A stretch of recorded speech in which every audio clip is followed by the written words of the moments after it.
egotistical, so unpredictable, here on the SNL network.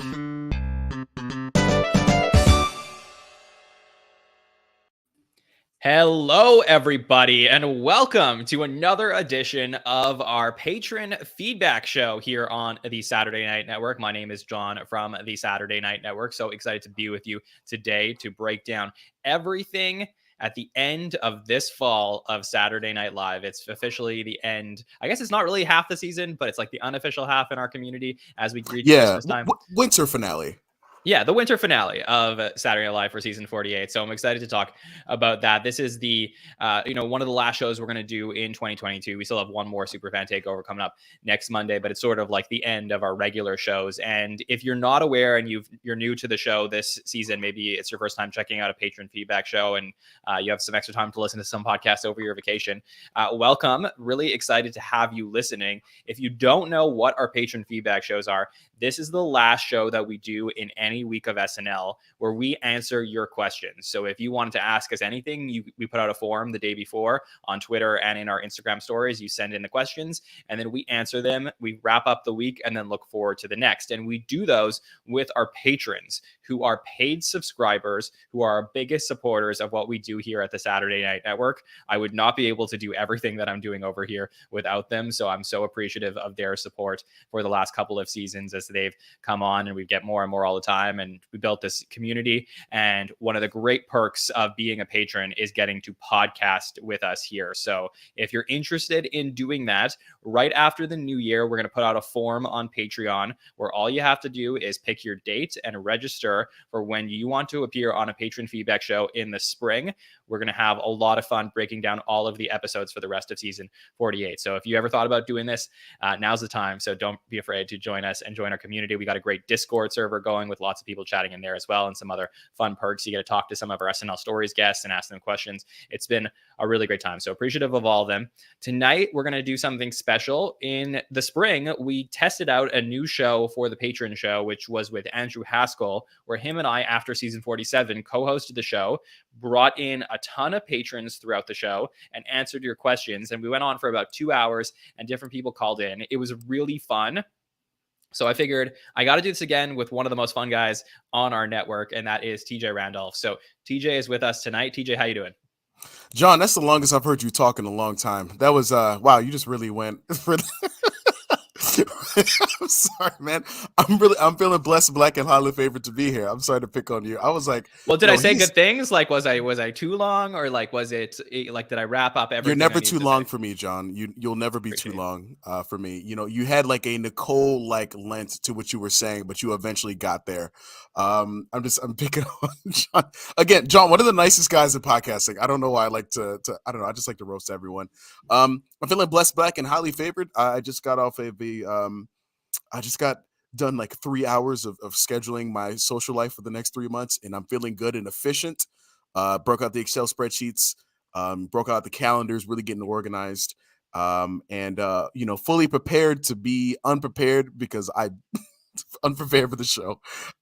I don't know, man. I'm feeling good. It's okay. It's fine. Well, we did get a ton of questions tonight, so we're going to answer all of the questions throughout the show and go through each of them, all about the Austin Butler episode, what's coming up in January. So that'll be a lot of fun. And we'll do that with some of the patrons who call in and discuss anything that they want to talk about. But first, TJ, so this is really the last, focused podcast on the Austin Butler episode.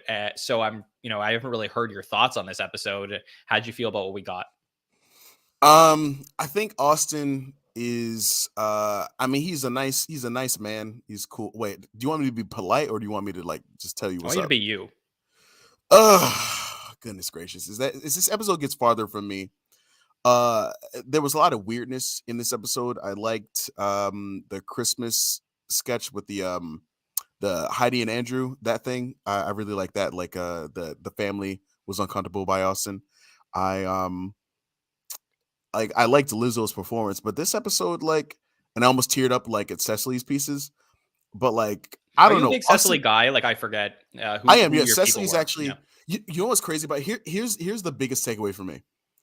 Cecily for years has been my favorite all-time cast member.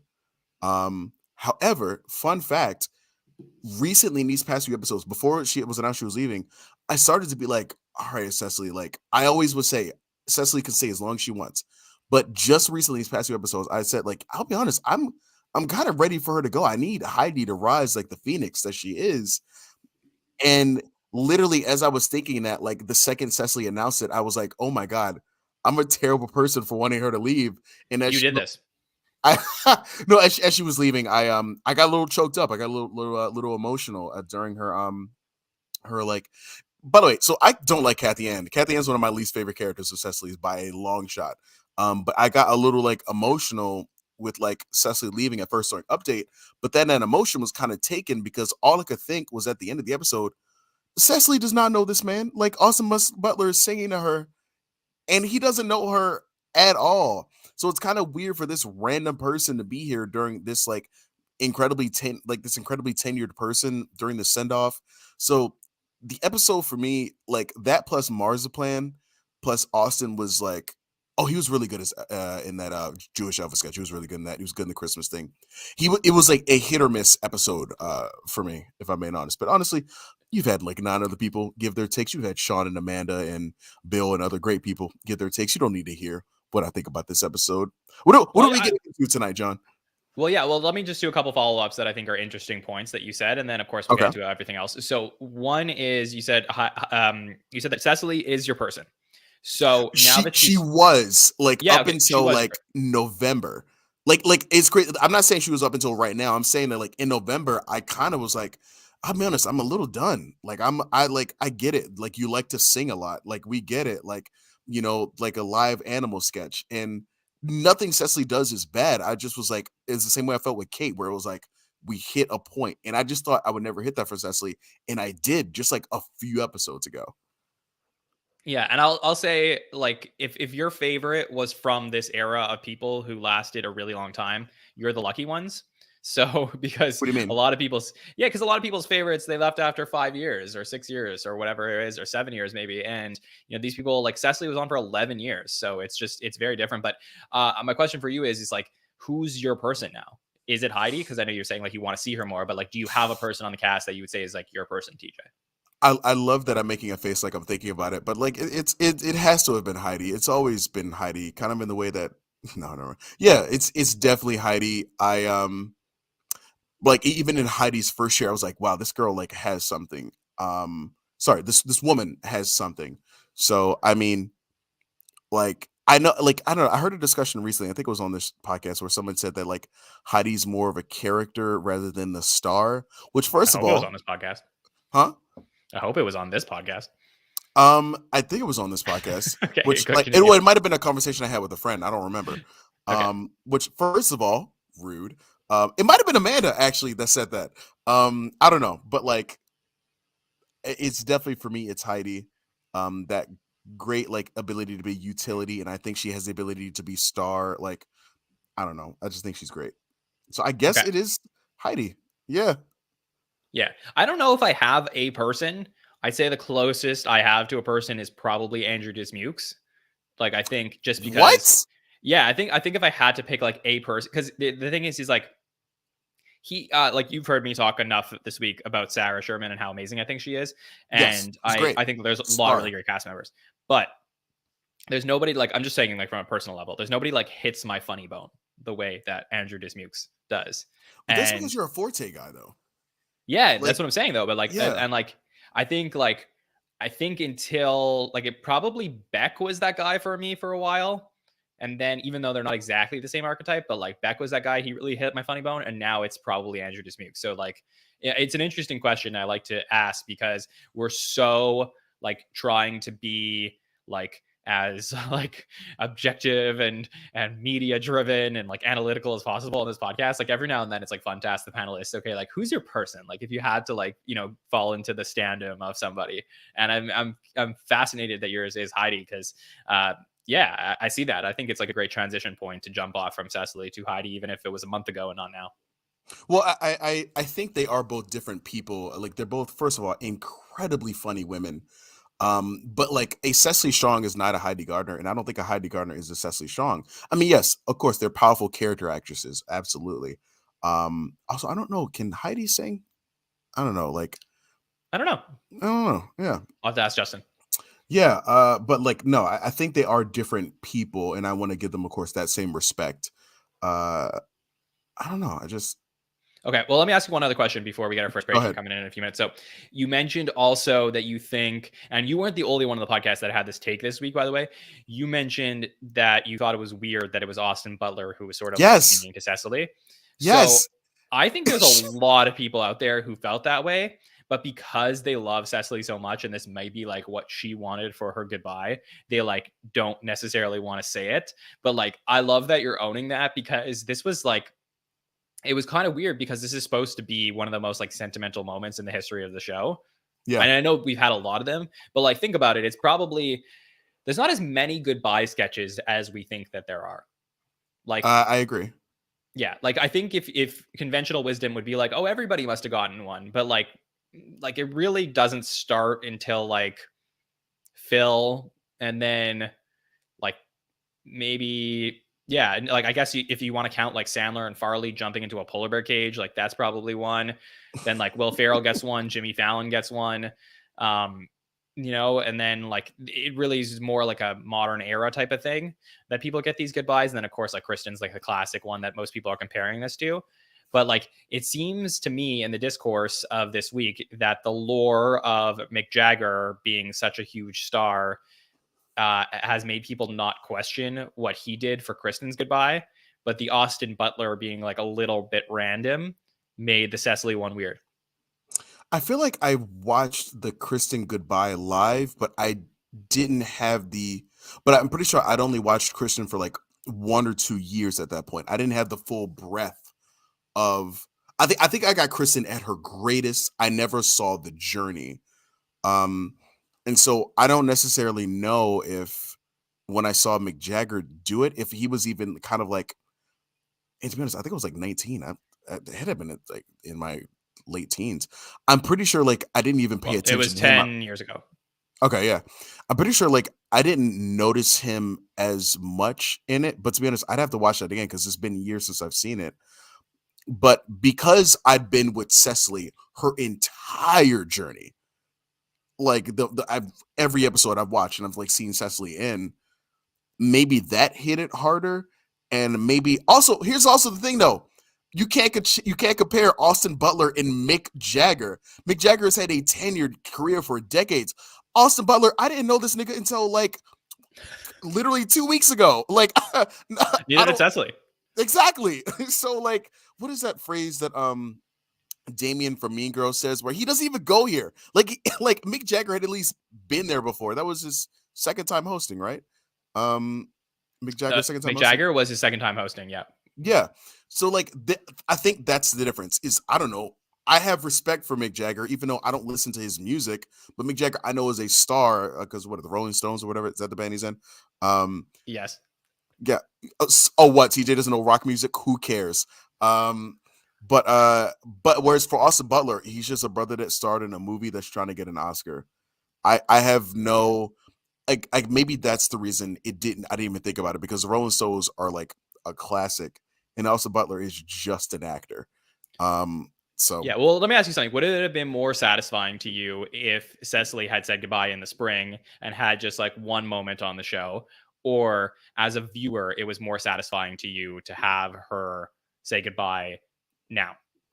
I think I would have rather her had her moment in the spring, if I'm being honest, because Why? it was also a little bit weird for her to come back to the show and like still miss a few episodes and then leave. And if you add in one more goodbye in that episode from the end of the season, you get like, in my mind, that's just another theme of that episode. Like it just fits right in with it. Now, granted, it would have been weird since she did, that Janine Pirro thing like a year beforehand. But I think it would have just fit well within the theme. Now, here's the thing: I have no idea where she would have fit it. Like, because wasn't there like a Pete Davidson thing that got cut or something? I think from that episode, it was a really packed episode. Pete was on. I think it was the joke swap that got cut. Oh no, sorry, no, you are totally right. There was a Pete Davidson pre-tape with Lauren in it that got cut. Yes, that's what I'm thinking. And by the way, TJ, let's bring in our first patron tonight, and then Sure. you can also contribute to this conversation. So let me bring up Fred to join us, our first patron tonight. Fred, how are you? Good. How's everyone? Hey, what's How are going you on, doing? Fred? Hey, Doing TJ. very good, Fred. Fred, meet TJ. TJ, meet Fred. TJ, it's Howdy. great to finally meet you. Oh, yeah, sure. You're hilarious on this podcast. Oh, thanks, man. I appreciate that. Happy early Festivus to everyone for all those who Thank celebrate. you. Yes, happy to have you on, Fred. So, Fred, we're just chatting about the way that they handled Cecily's goodbye. Do you want to give your 2 cents on it? Like, did you enjoy it? What do you think? Yeah, I mean, I think that it was handled great. Like, I think you touched upon it earlier that it was nice that it was basically 2 parts. It was its own episode, and then there was clearly a few parts that were dedicated to Cecily, so it wasn't all Cecily. I think what you guys were discussing just now was, should she have been sent off at the end of last season? And I believe it was Haskell who made a good point that maybe this was intentional. Maybe she wanted to hit the 900 number. I think it was good that it wasn't too packed. Then she kind of would have been lost in the shuffle, and clearly she's, one of a kind. She's one of a kind. She's a star. Yeah, that's interesting. I mean, the big question for me is that I want to find out down the road is at what point did Cecily tell everybody she was only coming back for the fall? Like, did everyone know this from the beginning of the season?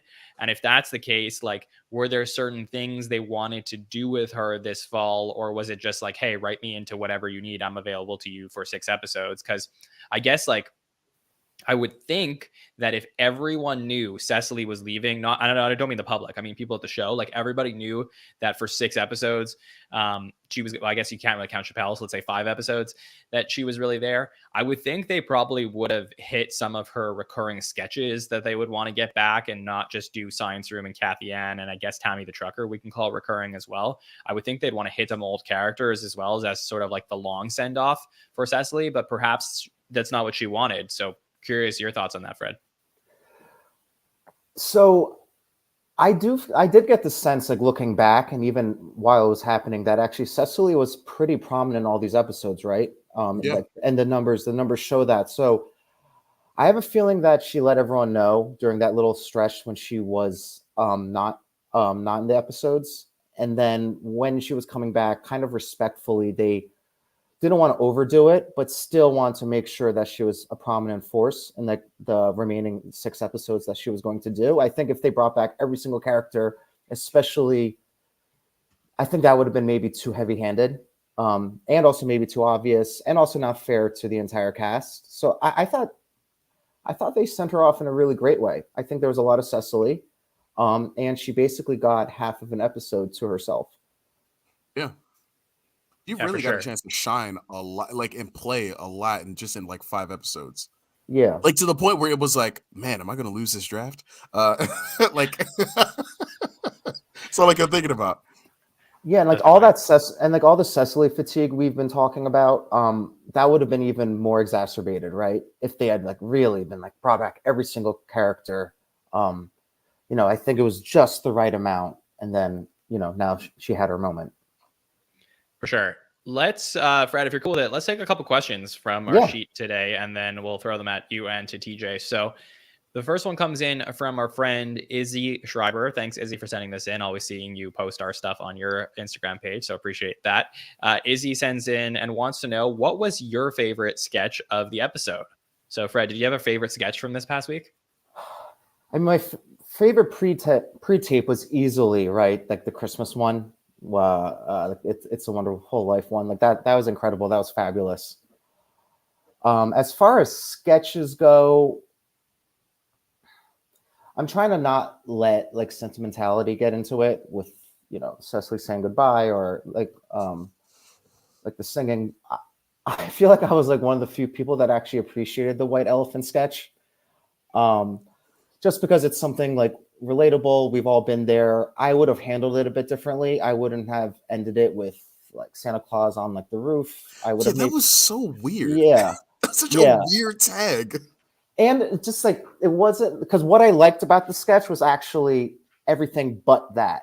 What I liked about it was that we've all been there. It's people in the room. I kind of like the simpler sketches. I would have liked to have seen more escalation. I thought that actually Austin had brought those gifts for himself. I thought that was going to be the angle they go for, that he brought multiple, what is it, like ashtrays, and Hmm. I just don't know like what. I wish it ended better, but I like that sketch as far as live sketches go. But I mean, without question, I think the "It's a Wonderful Life" pre-tape was my favorite. Yeah, TJ, you feel the same way? I mean, yeah, I was gonna say on my note I'd made was I mean, that pre-tape with like Dismukes and like Heidi is the one that sticks out as the shiner. That's one of the ones that lives on, and like, all right, let's look this up on YouTube. That's one of the ones I want to go back to. Yeah. Yeah, it was funny because I showed that. Not that my dad is the like arbiter of what's good or not, but I showed that pre-tape to my dad, and he was like John sort of has, like yeah, he I like was the like name sort of John like having. Oh, sorry. Go ahead. no, yeah, he's just like he sort of like was not getting it, and I was like, really? Like I was like, is it because like I have to wonder. I'm sure that must have played well across the board, but just from my personal experience, I have to wonder if it's like it was so different than what we normally get on the show that potentially it was so refreshing and that also made it so good for people who like don't watch the show regularly. Maybe it just like didn't stand out, but like am I crazy? What are you talking about? So refreshing. It's exactly in line with what they do. I mean, it may not be like beat for beat, but it's it's crazy. It's something that if Kyle was on the show, you would expect Kyle to have been in that like Dismukes part, but like the crazy 100%. thing is Dismukes we've seen, be not a cuck all the time. So like I mean, honestly, this just would have been a Heidi and Kyle sketch. Like it what do you mean? Of course not. I don't know. I actually completely disagree with that take. I don't think Okay, that this okay, is go ahead. Fire. Who yeah. would have been? So You let think me give my Dismukes is opposite perfect take, for it? and then Fred will pick who wins this one. So Okay. I completely disagree because I think that first of all, Kyle Mooney wouldn't do this in pre-tapes. Kyle like plays a much different character in all of his He pre-tapes. literally has a series of pre-tapes where he plays a cuck.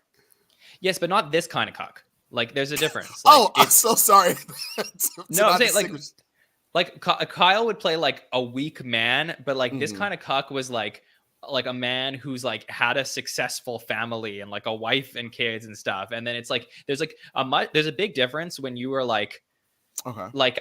I feel the like false bravado that Andrew Dismukes is able to put on is something that like Kyle Mooney I don't think they're like exactly the same type of person, and I Okay. think that perhaps this is the type of thing that if we were going to attribute to Kyle, it would be more in a live sketch, but like and not in a pre-tape. I feel like this is this is more in the line of like what we saw with Sudeikis and Ego last year in like the parent-teacher conference than it is sketch. in any Kyle pre-tape, in my opinion. Fred, what do you think? Yeah, TJ, I'm sorry, I'm gonna have to back out. I agree with John. Absolutely. No. John convinced me. Like Yeah, I agree with what John said. Sorry, this go would ahead, Fred. have been a Beck. Like Beck would have played that 2 years ago, I right? just was thinking that. So like because it's like this false confidence, whereas I feel like Kyle's person was always defeated. Like they would, like there's no Yeah. like, there's no fall from grace. But like I Yeah. like Beck is like has like this like false goofy confidence in like a lot of the sketches, like that Lexus sketch or whatever. Great pre-tape. sketch. So and like like you're like John's right with that. Like this Smukes is also like now kind of that person. I'd also like, go ahead. I'd also like to offer up, in addition to Beck, I think this also would have been a Mikey part potentially as well, because I think Mikey and Heidi play. Heidi's really great at playing like a disgruntled wife against someone, like when she was like Steve Carell in that RV Life sketch, or against like whenever her and Mikey play a couple. I think they have really funny underrated play. They have they did on Update. They did like an Instagram couple a couple of times. Nico Slobkin and something whatever. They play like an Instagram couple on Update.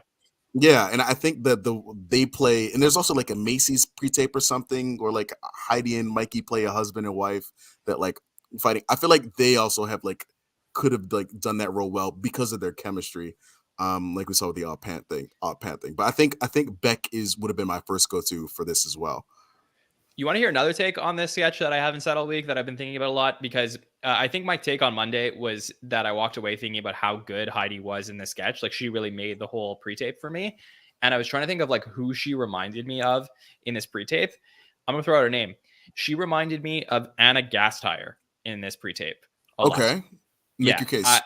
Yeah, because I was trying to think of like who the stoic woman at the table is who's able to like mouth despair over to the other people at the table, and Anna's the first name that came to mind. Like I just picture Anna sitting there with Will Ferrell and sitting there with the kids, and like a very like young Amy Poehler type of thing, and like having that like role. I could totally see like Anna Gasteyer being in the Heidi role, and I can't see anybody from the last 15 years playing that as well since Anna. So that's what I was trying to think. Like I was so impressed with Heidi in this one. And usually a lot of times when I see Heidi in these roles, I'm like, okay, I do think to myself, I'm like, what would Cecily do in this? What would Kate do in this? What would before that, Kristen or Amy or Tina? But no, I would go back even further to find someone as good to be able to pull off that part.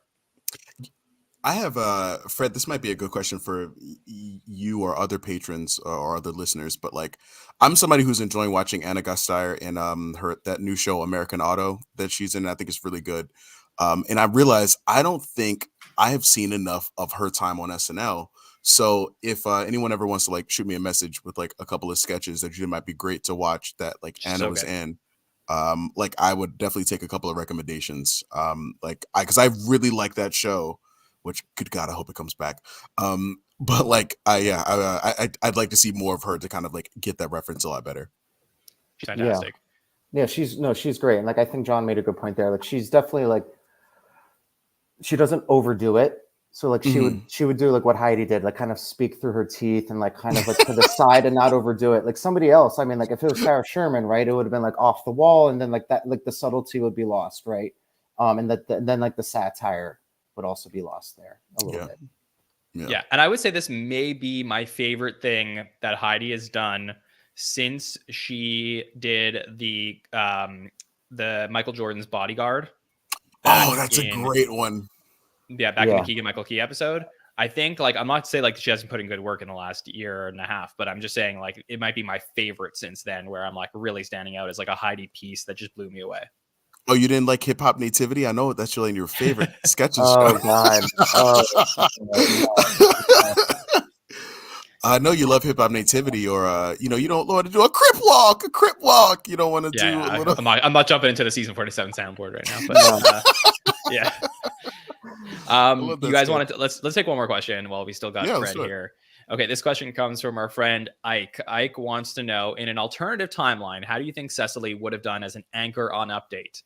Given that everything that's happened in politics and the Me Too movement, do you think she would have made a lot of noise as a female voice? So, Fred, what do you think about that? I think 100%. You can just tell that, first of all, like she cares about politics, she's opinionated, and she's articulate. I think she would have been like the right kind of like right amount of like satire plus funny plus animated. I think she would have done a really great job. Obviously, then we would have lost like all the great sketches she's been in. But I think if anybody could have done it without overdoing it, like during her reign, I think Cecily would have been like the best female cast member for it. Like I think Kate would have been too much. Edie would have been too much. Like, yeah.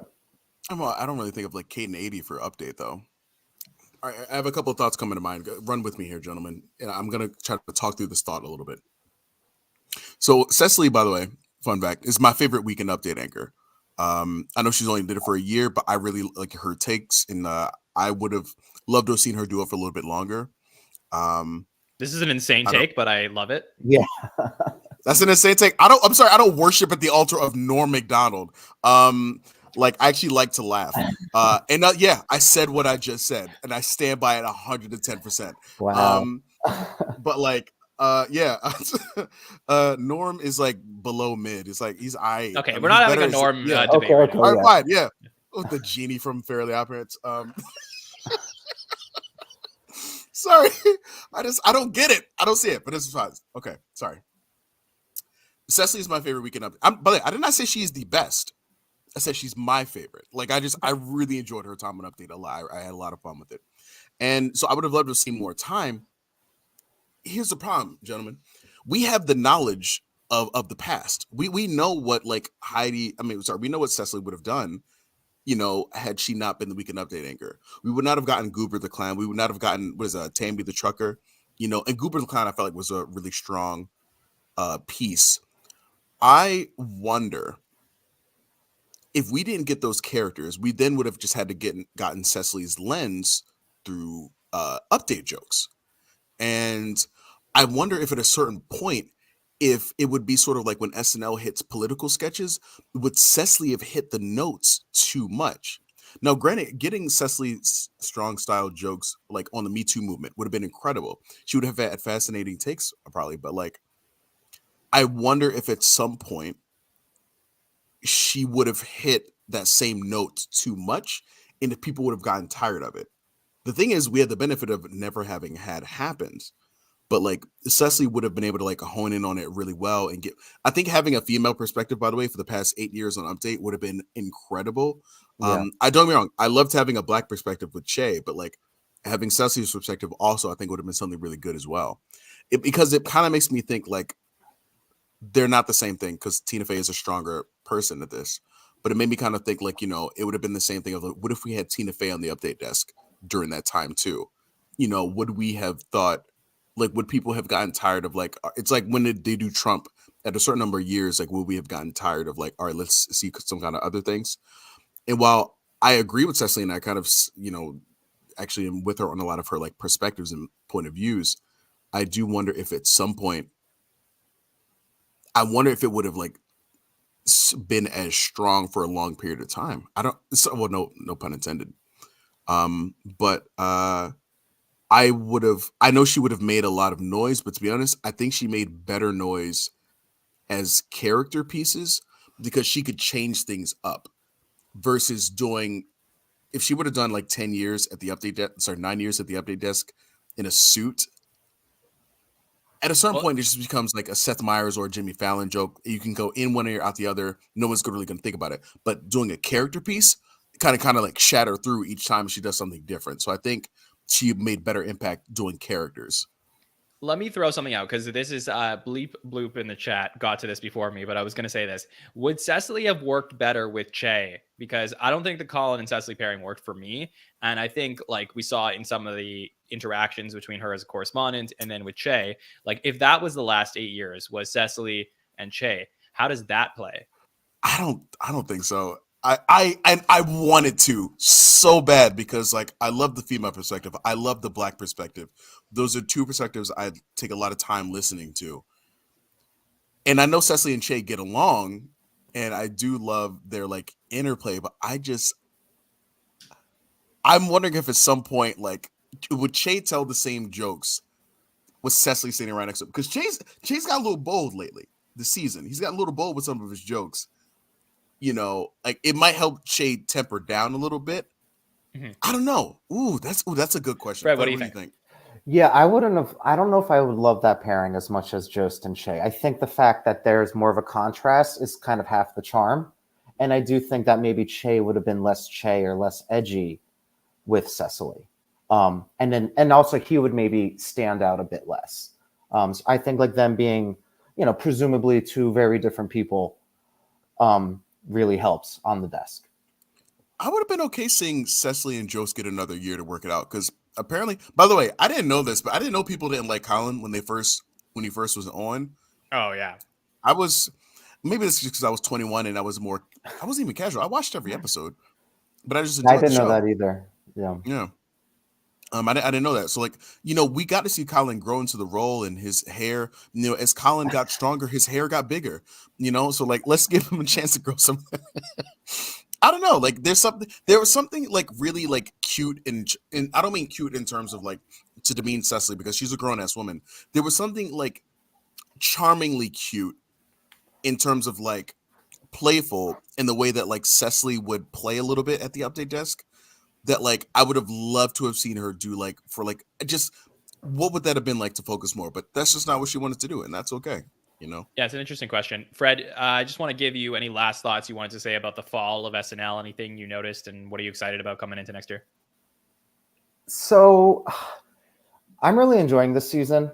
I don't know how much of that is like now that I'm a patron, I'm like watching it in more detail and like I'm part of like the conversation or what have you. But I think like looking over like these 9 episodes versus last year's 9 episodes, especially like this like latter half, it's been pretty stacked, I think. And I really like what they're doing with the new cast. I feel like, you know, it's obviously there's going to be a bit of a transitionary period.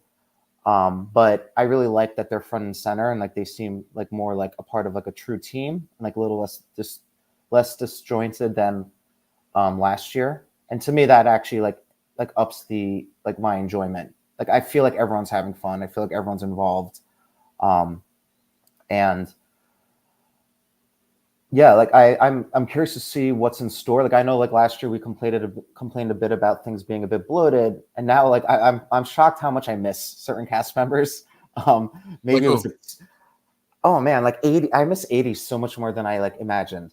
For example, and or like Chris Redd. Like I mean, and oh my god, I never thought I'd miss Pete Davidson this much, but like Redd and Davidson's like videos and like their music is, you know, it's just like it's clearly like those two are special. And like, well, like, you know, like Big Boys, I know TJ, you love that, but like that was great. You're damn right.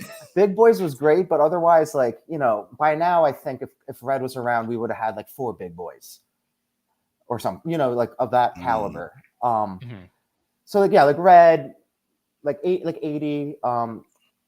So it was a lot more change than I guess like we all anticipated. So it does feel like a new season, but like I'm pretty okay with that. And I think like these last string of episodes have been like very exciting. So we'll see. All right, Fred. Well, thank you for joining us tonight. So I appreciate you coming on in and hanging out with us. And I want to wish you a very happy holidays, happy New Year, and I'm excited to talk to you more about Saturday Night Live in 2023. Thank you. You too. Yeah, great job, Fred. All right, TJ, you ready to bring in our next patron? Mrs. Pete Davidson. That's a wild take, son. Well, yeah, I'm ready. Let's do it. This is fun. Yeah, that guy was nice. He was delightful. He's the best. Love Fred. And I love this next guy too. So we're going to bring up Eric, who's here with us today. Eric, you got us? Hey guys, you hear me? Yes, yeah, we can hear you. How you doing, Eric? Coming in. Awesome. I'm great. I just threw on the Christmas episode of this season for my parents to watch in the other room. So hopefully, you know, by the time this is done, they're going to be in tears. If not, I'm going to have to, you know, go find another place to stay. So, yeah. Yes. So you mean the SNL Christmas special, like the one there? No. I mean the Austin Butler episode. Oh, okay. Okay. Yeah. How big of fans are your parents of SNL? So my dad watched it when it was on, when it started. So like his cast is the original cast. Wow. Yeah. He did not watch much, you know, during the non-Lorne years, and he didn't. I learned yesterday he didn't really watch much in the late 80s and early 90s because that was like when he was first starting work, and he didn't have time for SNL, which is sure. I guess you know it's harder to watch it too. You had to have been live pretty much to watch it back then. So, but they watched a lot during our golden years, you know, the mid 2000s. So, and then mom groans every time she watches it. So, yeah, but Jewish Elvis, at least the, what's the disaster that got her when Austin Butler rips his shirt off and you see the catchphrase on the t-shirt and you see the, you really see that he's in drag. That got her for some reason. So drag-based humor, I guess, is the line for her. You got to show RuPaul's Drag Race. It's great drag. Yeah. Yeah, I'm glad to hear that, Eric. That's really fun. Yeah. I love it when families like all get into SNL together. That's cool for me. Yeah. So I'm excited to hear that. Eric, are you okay to answer a couple questions that we got this week from our patrons? Sure. Go ahead. All right, let's head over to this next one. This one comes in from Victor, who wants to know, do you think we'll have anyone to fill in Cecily's spot on the show? Happy holidays, everyone. So happy holidays to you, Victor. So I think what he's asking here is like, is there a potential for another additional cast member to be hired to fill Cecily's spot here. And I know we don't know the answer, but like, is that something we want? Do we want another new cast member, or do we want to ride with these 16 moving forward? Eric, what do you think? I don't want a new cast member right now. I think if we ride the rest of the year out and we see how the rookies do, and then, you know, I'm sure next season they'll hire a new crop. But right now I don't think we need one. Like, you know, we've seen these last few episodes that since Cecily returned, Heidi took a little bit of a dip, Chloe took a little bit of a dip, Ego. And I think that like each one of them individually can do things that Cecily in aggregate could do. So I want to see how they really fill into what we're missing from Cecily, or you know, bring their own thing, and maybe we don't need everything that Cecily had. But yeah, I don't think we really need anyone else right now to fill her spot. TJ, what do you think? They better not bring another random ass person up in that house. All right, no, finish the season. No, it's like, you know, it's this. I'm not gonna get this right, but it's like when you have like a little kid that's like, you have a mom, like, sorry, you have like a parent and like a kid like shopping in a store, and the kid is like, oh my god, like, mom, can we get new cast member? And the mom's like, we got cast members at home. Like, we have cast members at home. We do not need another one. All right. We have fantastic cast members. Cast members, I haven't even seen what they could do yet. I don't even know what Devin Walker can do besides do stand up. You know, You could do a mean Kel Mitchell. That is That's true. true. I mean, I do love Good Burger. Oh, maybe I should watch that later. Okay, that's besides the point. Good Burger 2 is coming out, so who knows? No, but we got cast members at home. What does Haskell? No, or what does Haynes always say? SNL has a cast or whatever. But like, I need to see these people perform, and I need to see people have more than like, I don't know, 5-6 moments a season or something. You know, I'm so glad that we got away from the Kate front-loaded like episodes, and like, yes, Keenan takes up a lot of space, but Keenan takes up just the right amount of space. I was gonna say, does he though? I don't know if he does, because like I think that there's not like, and Eric is a huge stats guy, obviously. So, you know, you can probably answer this question as well. Like, now that we've taken the Cecily piece out of the mix, is there anybody on the cast that you can say has a dominant spot in every single show where it's like, okay, this is the person's sketch? So like in the past, we would have like the Kate and 80 section, and then maybe a Cecily, you know, singing section, then a Pete rap. Like, now we sort of don't know what we're going to get from everybody, right? Well, I think there might be, maybe not every episode, but it seems like they're on the trend of doing a Sarah segment most episodes these days, and that I support. I mean, like Sarah, earlier this season we were saying Andrew, not lately, but you know, maybe now there's some room. That might be true. I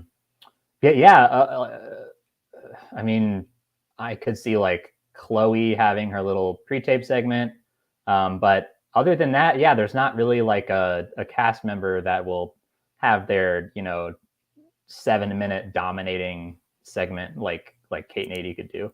Oh no, you. I guess one other thing, you have J doing cold open. Yeah. Okay, that's true. Yeah, well, that's a for sure. Yeah, I say that. The thing about JJ is like it always seems like he's like servicing the show. He's not like servicing himself for like, you know, indulging as much as like, all right, I'm here to do what you guys need me to do. You need me to do Trump, I'll do Trump. Biden, I'll do Biden. Train conductor, I'll do the train conductor and I'll kill it. Game show host, etc. Like, it just seems like he's not doing it for himself, so it's like it's harder to see it as like his thing, for me at least. Right. Okay, you're saying like JJ doesn't have like a character that he's like bringing to the mix. That's like, this is a JJ sketch around a character. It's really all about the impressions that he's putting forward and like the basic like host roles that guide the sketch. Yeah, I guess I'm saying that. That sounds meaner than how I said it though, for some reason. I don't know why. Wow, John, you're just tearing JJ down. No, but it does beg the question then, is JJ though, which I think the answer is yes to this, but like, is he carving out his own space? Kate, 80, Cecily, Pete, Chris, I'll even say Melissa Villasenor. carved out, or at least Kyle Mooney at least showed what they can do. And yes, J.J. has shown us what he can do. He's an impressionist. But is he like, do we have a J.A.J. sketch character pre-tape? Like, I know he was on Update, but like, he was on Update once, but like, the craziest thing, the thing I keep thinking about J.J. the most is something he hasn't even done on the show. It was in his audition where he did this character called like, he played like the racist bone in like someone's body. I still don't have an originality to attach to JJ. I came in really hard on JJ when he came in, but I have like definitely softened as I've seen his utility. Yes, John, I see the smirk on your face. I know what I said and I own it. I own up to it. But I've like softened on him much more, but like I have higher expectations from him because I know he can shine and I know he can be a star. And I know he has original takes because I think he's also a stand-up, right? Yeah. I saw him actually in Montreal. Yeah, so I want to see. I don't know what his point of view is. I feel like we saw that for all those other cast members that I listed. I've seen their point of view, or at least some form of like a point of view that they carved out. Even Melissa Villaseñor, which you know how hard that was to do. So I know this. Sorry, I'm sorry to deter you guys. I know this wasn't a JJ conversation, but it was just a thought that kind of was sticking with me. We go where the convo takes us. But yeah, let me just say one more thing about JJ, which is interesting while we're talking about it, is like I saw him right before season 48, probably like middle of September. He came here to do a stand-up show. And he was so dynamic when he was on stage. I think he's I think he's probably like a little bit shyer than maybe most people know. But like when he was on stage, he was like really energetic, dynamic, had like an amazing personality, and just like the set was fantastic. And I do wish we could see more of that on the show. And I think we will over time. Like he's only in his second year, so he doesn't necessarily have like the space to do it. But I do think like if any younger players, like any second, third, or first year players, like had an opportunity on the show in modern times, it's probably like right now. I would like to. Oh, sorry. Go ahead, Eric. Can I say something that might be outlandish? Of course. Yeah, great, good. So watching him do the game show host, I don't know why, but I got this like Hartman vibe from him. Like if he like could really bring it, and I believe like, you know, deep in his soul he could. It's just a matter of if the show will let him. Like he could be a Hartman. Like I know he's an impressionist, and you know Hartman did good impressions too. But like I don't know. I just think I've never been higher on him than in this moment, which is odd. But for some reason, the game show host role like drew me in.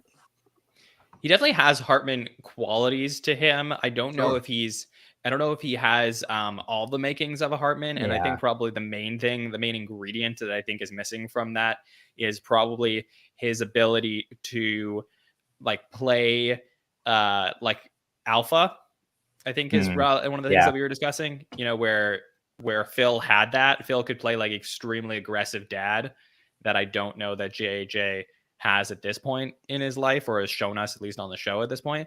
Perhaps as he gets older, like he develops into that. But I think like a lot of the comparisons, I saw James in the chat brought this up. Like we were talking at the beginning of the season of like, does he go in the Daryl Hammond route or does he go in the Dana Carvey route? And that's like sort of the paths that I'm following here. I think Phil Hartman is like a perfect balance.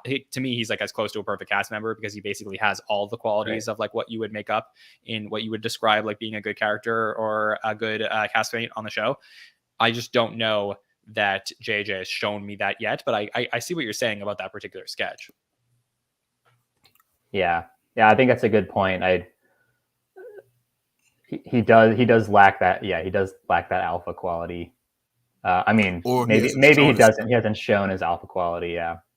Because if you're gonna play a guy like I think he has a Michael Rappaport impression, right? I think so. Yeah. In his tool belt, and Michael Rappaport that's a whole lot of masculinity to do a Michael Rappaport impression. So maybe he just hasn't gotten a chance to really show it because John, I think one fault, and correct me on this, please, but I think sometimes you go back to thinking about J.A.J. in that Property Brothers sketch where he played kind of that. It was a great sketch, and I know you love that one too. But and it was a cool showcase to like that he could do that role. And I know you really liked him in that piece, but I think you have unintentionally put that in the sphere of like of all of like what he is, and I think that sphere is still being built. By the way, I know, listener, that this analogy makes no sense. I'm sorry, I'm just talking through it.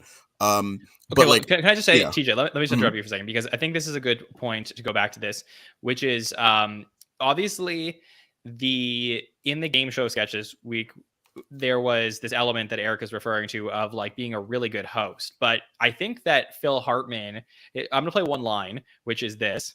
Write a book?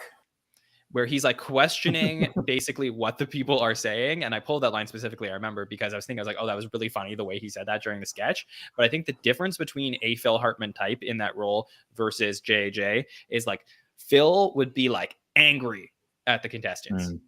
And like, I haven't seen like pure like yelling anger in the way like a Jason Sudeikis has that like beautiful yell that he could just like make at somebody. Like, I think that like that's the element that I haven't seen from Jaj yet. I mean, also, bro, he's not Phil Hartman. He's JAJ. He's no, we're having the discussion. Yeah. Yeah. You guys want to do one more question while we still have Eric? Yeah. Yeah. All right. Let's take this question from Fred, who was just with us beforehand. Fred wanted to know, are we concerned at all about a drop in energy after the December episodes? And I think it's been like fairly undisputed that like December's had the best episodes, the most highest energy of the season. So now that we have this like 5-week break, Eric, are you concerned about a drop in energy going into January? So like historically, last year is a terrible year to base this on. But I feel like Billie Eilish before Paul Rudd had high energy. But when we came back for Ariana DeBose, like, I don't think that episode hit very well. I think it was a little shaky. So if we go back to last year, like, yeah, maybe. And, the cast could still be, scrambling with Cecily gone. Although, I mean, they did pretty fine without her for the 3 episodes at the beginning of the season. So, I am not keeping my hopes up that we'll maintain exactly the same level of energy and quality that we've hit the last 3 weeks. But I'm not concerned about it as much. Like, I'm sure we'll bounce back. I think like what we've seen, we're going to hit again. And maybe it's not the first episode back, but it will come soon, I think. TJ? I originally was like, oh, nah, like that's crazy. Why would there be a drop in energy? But then I remembered, what am I like when I have a lot of time off from work? I know when I'm coming in on that first day off the job, I'm like, all right, good God, don't schedule me for no meetings. Don't try to talk to me. This is a clean up my email inbox kind of day. Let us phone it in. And for legal purposes, I am only joking. But like, at first I was like, oh no, why would there be a drop in energy? But like, you had like Lizzo, you had Steve and Marty, you had Keke Palmer killing it. I think the only thing that like, and by the way, I think the only thing that does bring because I'm now going back to, I want to say it was Eric. I found it interesting you said Ariana DeBose. Wasn't it John Krasinski was the first host back? 46. Oh, 46. Okay, thank you for correcting me. I'm getting my dates wrong then.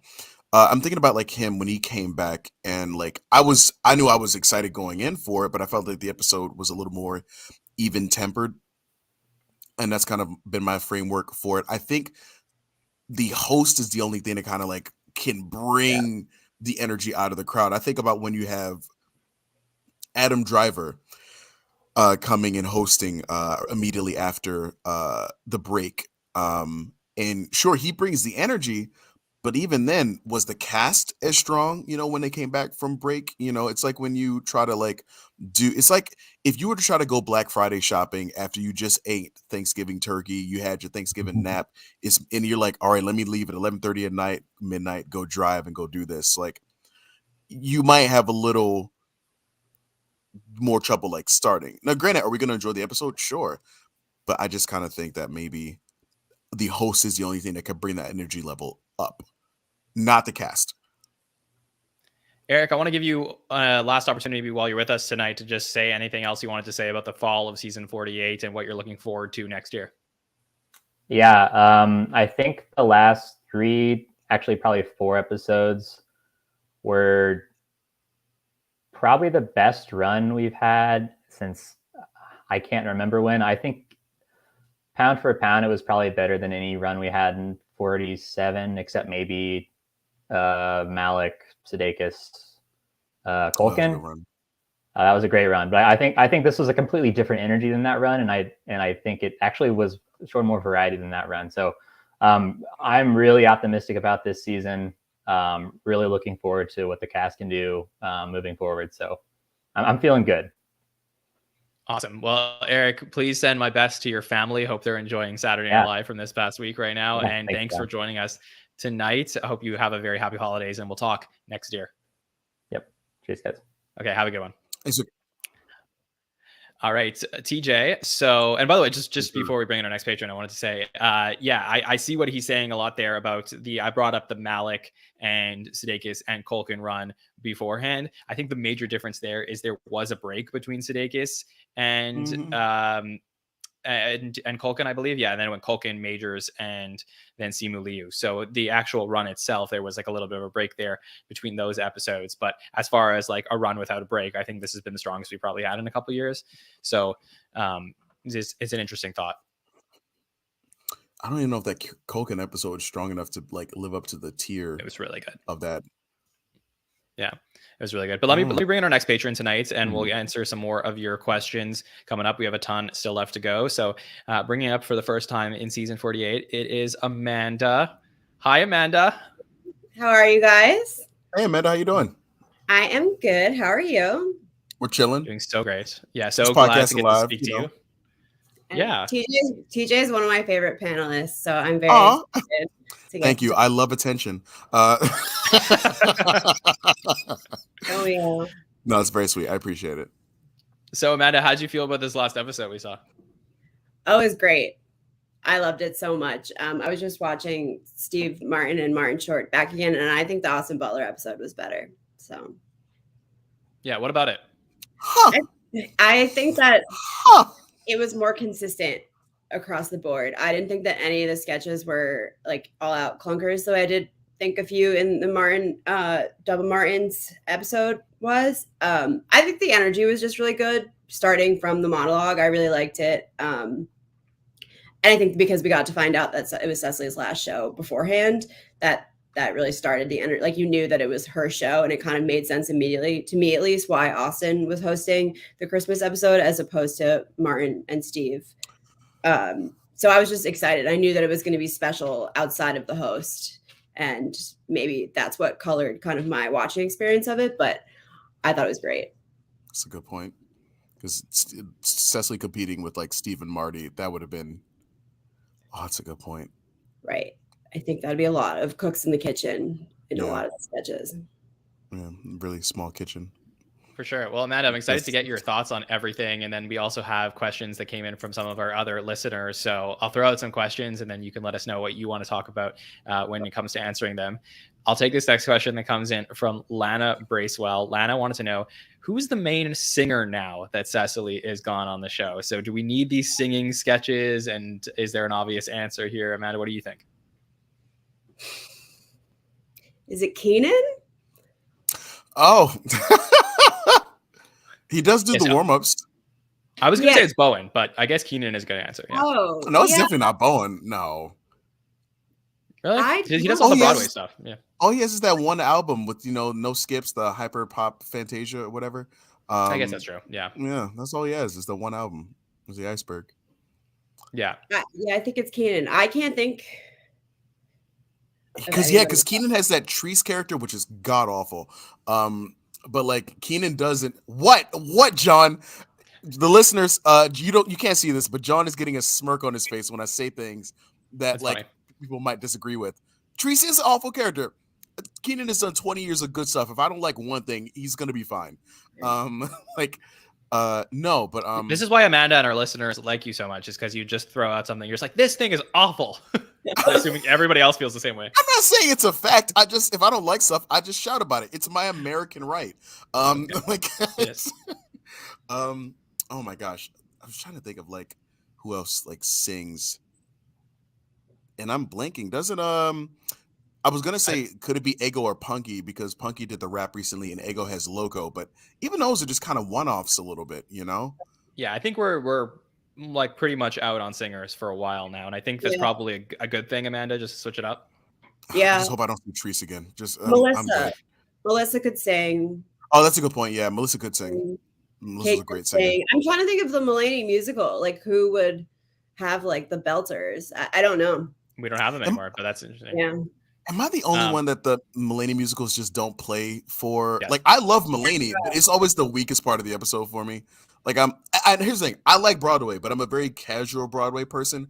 I've dated a lot of white women who are super Broadway, so that's what's been my influence. But even then, the Mulaney musicals, I'm just like, I don't know. Casually throwing out that you're a player. I'm not, because I've dated white women. What? Like, No, I that's said a not. lot. There's the lot word. A lot could be 3. Like, that's not. Okay, I'm not listeners, is a lot 3? God. I think a few. I'm not is a 3. player, John. I mean, yes. Have I been a hoe in my past? Absolutely. That I'm a player? No, because I'm a teddy bear. I treat women with respect, and I'm very sweet. I appreciate that. Yeah. Mhm. Okay, let's take this next question that comes in from from our friend Ike, who wants to know, in your opinion, who are you most looking forward to hosting for the first time, Cecily or Kate McKinnon? Ike says, while both are Hall of Famers, he thinks Kate's has the potential to be a classic. So, Amanda, let me ask your opinion on this. Kate or Cecily's hosted episode, which one are you most looking forward to?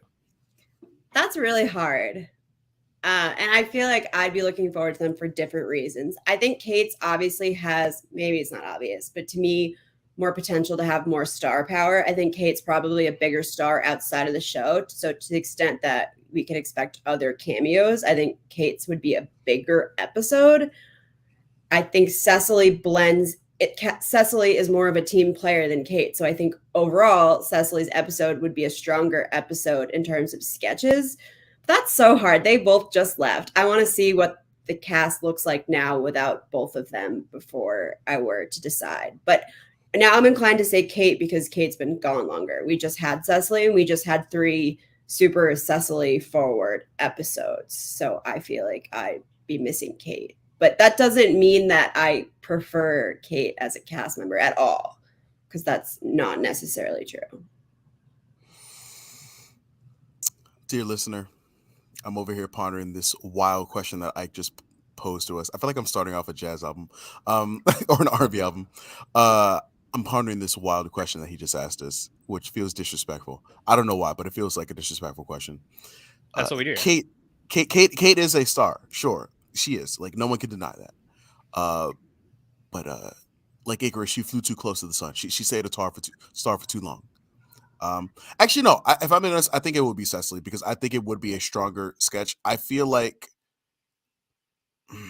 this is gonna sound crazy. Kate, I mean, honestly, Amanda, I'm just gonna echo your point about Kate is the bigger star, but Cecily's. It's like, I wonder if it's like a comparison between like the Sudeikis episode and like a Mulaney episode. Both are big people who know how to work well with the show. And hear me out here, because this is not a detriment to Jason. Jason was the star of that episode, but he also blended in well, you know, with the rest of the DNA. And whereas Mulaney, I feel like for some, now granted we had diminishing returns, so let's maybe focus on those first 2 hosting appearances. The way he weaves himself into the DNA of the shows from a writer's perspective, I think is beautiful. I honestly, this is just more my bias showing through. I think Cecily's going to have the stronger episode. I don't know. I know that Kate is the bigger star, but this is going to be a wild take. I think Cecily might be more talented than Kate. Like, if we're looking at overall like talent, I think Cecily is a better singer. I like Cecily's writing more. I like her character work better. Kate's a better impressionist, but to be honest, Kate always shines through. But then so does Cecily. So I don't know. It's I'd like to see like a death battle, like that YouTube series, like a death battle between the two of them. Like who's the stronger cast member? Everyone's gonna say Kate. I know that's what everyone's gonna say, but really think about it. Put some respect on Miss Strong's name. That's all I'm saying. Yeah, Amanda, any thoughts there? Or you totally agree? I'm not answering who I think is a stronger cast member. That's good point. Good point. Who I'm more excited to? I think that Kate. My answer is because she's been gone longer, and seeing Cecily host right now wouldn't seem like a departure from what we've been seeing the last 3 weeks, which I feel like she's been kind of leading the sketches since she came back, and so I feel like it would feel like that. That's my only take. Not her skills or anything compared to Kate. Kate's just been gone, so Kate coming back would be, and I feel like it'd be like Kate to me is like Kristen Wiig's successor. So it's like that kind of excitement, that kind of energy that I think the show would have to have her back. But it's way too early for both of them. So I wouldn't be that excited, honestly, if they announced either of that. I would be. Yeah, let's hold off on this for a little bit, but it's fun to play the thought experiment. So yeah, Kate hasn't been gone for a year yet. She's been gone for 7 months. Like she just left a minute ago. And by the way, just for what it's worth, I'll say I am more looking forward to the Kate hosted episode than I am the Cecily hosted episode. So why? Because I want to see Kate work with cast members she's never worked with more than I care to see Cecily work with cast members she's never worked with. Like with a complete cast turnaround, I'm excited to see Kate pop in without having Adie or Cecily or any of the people that she's worked with. Whereas I feel that Cecily is probably more adaptable to newer casts. I'm curious how Kate would do with a completely different cast of characters around her. Like to me, that's more fascinating to see. So I want to see like Kate come in a new era. But like Kate would just do the same thing that Kate I hate it because I don't hate Kate at all. But like she would do the same thing that she did for 10 years, which was take up with all the same people, be the star. No, like with the new cast, I think you'd get the same Kate experience if she hosted an episode, it'd be like when Will Forte hosted and barely any of the cast was there. That's not true. No, that was just weird as well. It's just Kate taking up a lot of space versus Cecily, I think would actually work as a part of the show. I don't know. Well, yeah. To John's point in the chat, he's like, "There's only 4 cast members Kate's never worked with." Like, I'm not saying now, but I'm saying like eventually, when it does happen, once there is more turnover, I think it's Kate that I'm excited to see with a new crop of players than it would be Cecily at this point. So that's just my thing about it. I'd love to take this next question here from Eric, who wants to know which SNL sketches from this season will you be showing your family and friends if you're home for the holidays? So are there any sketches from the season that you want to show your family and friends? Give you a chance to think of a few of them, and then chat. I want to get your thoughts too. Are there any sketches like for people out there who don't watch Saturday Night Live regularly that you're just excited to show them? So Amanda, any thoughts here? Can you start with TJ? I need a of course, yeah. I'm trying to triage. I had to literally, Amanda, if it's any consolation, I literally had to like at the start of the show, like go and look at the SNL YouTube video list and to be like, what did I like? Like, and actually, there's a woman I'm seeing right now. I had to like remind myself, like, what did I show her? Like, what did we watch together? And I remember like the first thing I sent her was definitely the Big Boys sketch. I definitely sent her that one. That was the one I'm going to be looking at a lot. If I'm looking at like a rundown of what I liked, I really liked Keenan and Kelly. There's a lot of stuff in the Kiki episode I really dug. I also liked Big Dumb Hat because I have certain friends that I will send that to them out of spite. Like I will, like, to be petty, like if I see them wearing that hat out in the wild, I will send it to them because I think it's a great sketch. I think the blonde sketch was really good. If you saw that awful movie that was just terrible to Marilyn Monroe. Yeah. And Aunt Pat was kind of a new one for me because I got really excited when I saw another Heidi character. And I watch Heidi characters a lot. So I think Keenan and Kelly and Big Boys will probably be the biggest ones that I'm going to send around a lot. Okay. Oh, and Scrooge. Scrooge was funny. Like Scrooge, yeah. Sorry, go ahead, Amanda. I think that a lot of the Chappelle sketches I would send around. I feel like I found myself sending around a lot of those. Which one? What was it? potato hole I sent to a lot of people. I sent that to my parents immediately just because I was trying to gauge their reaction. Really liked the House of the Dragon sketch. Great one. Now I'm blanking completely. I will never forget Tyrone Biggums trying to light a crack pipe by saying Dracarys. Honestly, iconic. Like for me, it just iconic. It's a Chappelle Show fan. Yeah. Iconic moment. Black Heaven from that sketch was also from that episode was also really strong. Oh, that's right. But you know what's terrible is I'm like, what sketches? Like I forgot everything. Like what am I not forgetting? Oh man, that's a really right. long monologue. So mostly monologue. Yeah, I think the ones for me, Amanda, that like are really standing out as ones that I want to show people over the holidays are like the delayed gratification ones. So like when we're talking about like Potato Hole has that extremely long wait before we get like the hook on the sketch. The same thing this past week with Christmas Epiphany. Same thing with the Scrooge sketch. Like it takes a while to get there, and like once you get there, it's hilarious. And I think like that's what's fun. Like for me, Jewish Elvis, just like it, like just being Jewish, like it's something just I have to just like send to a bunch of people just because it's like so funny. But yeah, the problem with the delayed gratification sketches is that when you see a sketch and you're not loving it and you are expecting there to be some kind of twist, and there's not, because we've had a couple of those. Amanda, do you know why this is? Do you want to know why John likes this? It's because John is never forget 9/11. No, never forget that John is I don't know what that was. Sorry. John is a Will Forte fan, Amanda, and we cannot forget this because John likes the weird things. John may look like a polished, good-looking man whose hair is always on point with a Bob's Burgers Life whiffed, into like like yes. It's like exactly. There, yeah. It is. Like John may always be polished and have that smooth, wonderful voice, and he's an excellent host. Sure. But I'm not here to compliment this man. I'm here to point out that other piece of John that shows through every now and then, the part that's thinking, I'm going to try marzipan on the podcast and have Amanda Mitchell narrate it. The weird part of John that thinks the potato chip sketch is excellent. It is. Is it not? It's not. It's not, John. It's not an excellent sketch. That's the part we need to remember when we hear him say things like this. So don't just agree with him. Remember who this man is, Amanda. Potato Chip is one of my favorite sketches. I think. Oh my God! Give Blake Lively an Emmy Award for that sketch alone, but otherwise, I'm picking up what you're putting down. Amanda, I don't know if we could be friends anymore. I feel hurt. See, Amanda, this is why we vibe. You know what?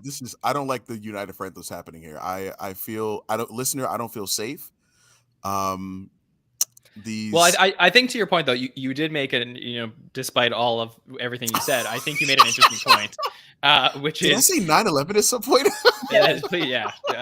But besides that, I think what was interesting here is like, yes, like if you tend to be the type of person who like doesn't let out their inner weirdo very much, then you are going to love the weirdo sketches. So okay, all right. I think that's where I think that's like where these people kind of like bring it out of you. Like I'm sort of the person where like if I'm with friends and they have like different personalities, like oftentimes they'll bring out like different sides of me depending on like how we vibe or not. And I feel that's sort of like when there's a cast member on Saturday Night Live that has those weirdo sketches, they sort of bring that out of me. So yeah, like Marzipan this week as an example was so weird and so confusing, but like just in the funnest way that like I was like, okay, I have to have fun with this on the podcast because of it. John, no, I'm not going to do this. All right, don't. Okay, well let me ask Amanda, is there any thoughts on the fall of Saturday Night Live? Anything else you want to talk about or what you're looking forward to in the spring? I want to see Quinta Brunson and Florence Pugh on that stage, or I'm going to be very disappointed. Wait, who else did you say? I'm sorry. Florence Pugh was my second one. Oh, that's a good one. Oh, Sonnen. Give the people what they want. Yes, thank you. Thank you, Amanda. Yes, you're welcome. I got you back now with the Quinta Brunson. This is my arc of this season. Yeah, for sure. Okay, Amanda. Well, it was wonderful getting to hear your thoughts for a little bit on the season, and I'm really looking forward to talking to you again on another Patron Feedback show in the spring. So thanks, or I guess coming up into next Yeah. month already. So Yeah. very fun. So thanks so much. Wishing you and your friends and family very happy holidays, and we'll talk soon. Nice to meet you, TJ. It was nice to meet you too, Amanda. Thanks for coming on. Bye. Oh, So she was next, delightful. she's the Everyone's best. been- I love everyone's been Amanda. wonderful. She's awesome. She's an amazing part of Yeah. our community. So happy to have Amanda on the show with us tonight. So TJ, we still got a ton of more questions that we'll start to take a few of those from the listeners. So let's take this next question from a friend of yours and I, somebody that you've spoken to on your podcast before. It's Oh, our I'm about to say friend- who? Yeah, I was gonna say our friend Manette, who's with us in the chat tonight. Love Manette. Manette is my favorite. Yeah. Manette says next Emmy season. So this was some news this week. Next Emmy season, SNL is going to be going up against John Oliver due to a recategorizing of the latter's show. What should SNL do now to have a chance at winning against Oliver? Keep doing what they're doing, or try and emulate some stunts and headline grabbers like Oliver usually does. So what do you think, TJ? Well, I have two questions. One, are we expecting any more callers? Yeah, we're gonna have a couple more coming up in a little bit, but we have about 10 minutes before the next one comes in. All right, no problem. All right, first of all, this is very much a Manette question, the way that she kind of thinks critically about stuff like this. So, of course, this will be her. All right, so what do you mean? What do they need to do? Just keep doing what they're doing. It's been 48 years. Like, and I don't care what category you put them. You could put them in for best drama, and they're still gonna win. I mean, yeah, maybe not. I'm being exaggerating, but like, as much as I love Oliver, like John Oliver, and he's kind of what like he is to liberals what Fox News is to Republicans. Like as much as I enjoy John Oliver, sorry, that's just a dumb thought I had. Book TJ for 2 hours for the show. Is this a good idea? Yes, I think. Hey man, blame yourself. I'm over here sitting next to some Nutter Butters. I've been waiting to eat. The second we're done recording, I'm eating, son. Sorry. Well, it's okay. We got you for 3.5 hours next Monday. So. Oh my god, I know that was 3 hours and 45 minutes. Good, that was a long recording. No, but I don't know. Like, I hate to simplify this, so maybe I can. I don't want to like extend it, but like SNL. Are they recategorizing it because there was only 2 entrants last year where it was them and a black lady sketch show in the Emmy category? Maybe somebody in the chat who's watching live could just give a better explanation of what the reason is for the recategorization of Saturday Night Live for the Emmys. But I have a feeling because they wouldn't be competing against anyone because last year was just them and a black lady sketch show. Yeah, I mean, they do tend to change the categories up like every few years or decade at least. But, you know, this is it's a very interesting question, Manette. Obviously, we have a long ways to go, but like, I don't know. Is it too simplistic to say that like SNL just doesn't really care about the Emmys that much? Like they do go and accept them, and like Lauren has his like yearly speech there, and like always does press afterwards and like announces or like teases a couple things about the season. But like, I don't know that it's like he's on this like incredible hot streak at the Emmys that like everything means so much to him that they have to like potentially change the structure of the show to compete with John Oliver. Like I think they just like do their thing and like. Yeah. Am I wrong about this, TJ? I know. I think they stay consistent, stay the course. Like, and I'm not like a big fan of the whole like, oh, you should do this because it's what we've always done. I just don't see any need for a format change because the show is different every week. Like you are already creating changes when you have Taylor Swift come in and do 10 minutes of a really boring song. You're changing the format of your own show. When you have a host come in and do every single segment of the show, like Jason Sudeikis, you're changing the format of the show. When you have somebody come in to host and they're only were there for maybe a couple days that week and you do one of the longest monologues of all time, you're changing the format of your show. And don't get me wrong, I love John Oliver, but I know when I'm gonna watch a John Oliver video. Sorry, you know it's crazy. I'm also saying video. The man is an HBO show, and I'm saying video because most of us are probably watching it on YouTube. When I'm watching a John Oliver piece, I know what I'm going to be doing is taking my phone, putting it right in front of my computer, putting it on while I'm like working or something. And I enjoy the things he has to say in his points of view. And I even enjoy kind of like learning a little bit about something I may not have known about. But after he like after like I'm done watching those, he always has some kind of like segment where it's a call to action or maybe some bit of activism or something like a fake commercial or something funny. Like when I think like one time he bought like ads on Fox News to like that would play like right around the time that he knew Trump would be watching, or like he's great at like creating impact. But I think SNL is just a bigger monster than John Oliver could ever be. And I love John Oliver. I think he's great. So I just I want to don't really explain this think to it's the a listeners, competition. TJ, because just make sure like I get this right. So Monette in the chat says that it's variety talk and variety sketch now Oh, as a okay. category, as opposed to Oliver just being in the late night category. So I guess the late night versus the variety is where the big difference is here. Mhm. And then John in the chat says, remember that until 7 years ago, or whatever it was, around 7 years ago, SNL lost the variety series or equivalent Emmy more so often than it actually won it. So splitting that into different categories worked for Mm. SNL. So it's interesting. Like the thing is like I don't know about you, TJ. Like I'm not a big award show guy. Same. I watch music award shows because I like performances and I like Mhm. to see them, but like I don't like it doesn't mean that much to me. Like maybe if I was getting the award, it would mean something to me. But Mhm. like as a viewer, I'm like, okay, I mean, unless Will Smith is slapping somebody each year at the Oscars, like right. that's one award show I don't watch. To be honest, I like looking at like the Grammy nominations, but the Grammys are terrible when it comes to music. So sorry, not like the Grammys don't give respect to the like sorry, it's not the conversation, but like the Grammys, I look at the nominations and one year I kind of like would watch, but I've only ever watched like clips. The Tonys, I'm too casual for I probably. never watched a second of the Tonys in my life. I dated a woman years and years and years ago, like early in college, that like she was a really big Broadway person and she had like a Tony's party and I watched it with her. And at the time, by the way, at the time I wasn't into Broadway. And so I was like, oh, this is kind of lame. Like, and yet here's the thing, I didn't realize that I was watching Glee every week and that I would become a musical lover, but that's besides the point. But the Emmys, I'm a TV fan, John. I love television. Like I love like I like movies, but I love TV. I consider myself a TV aficionado.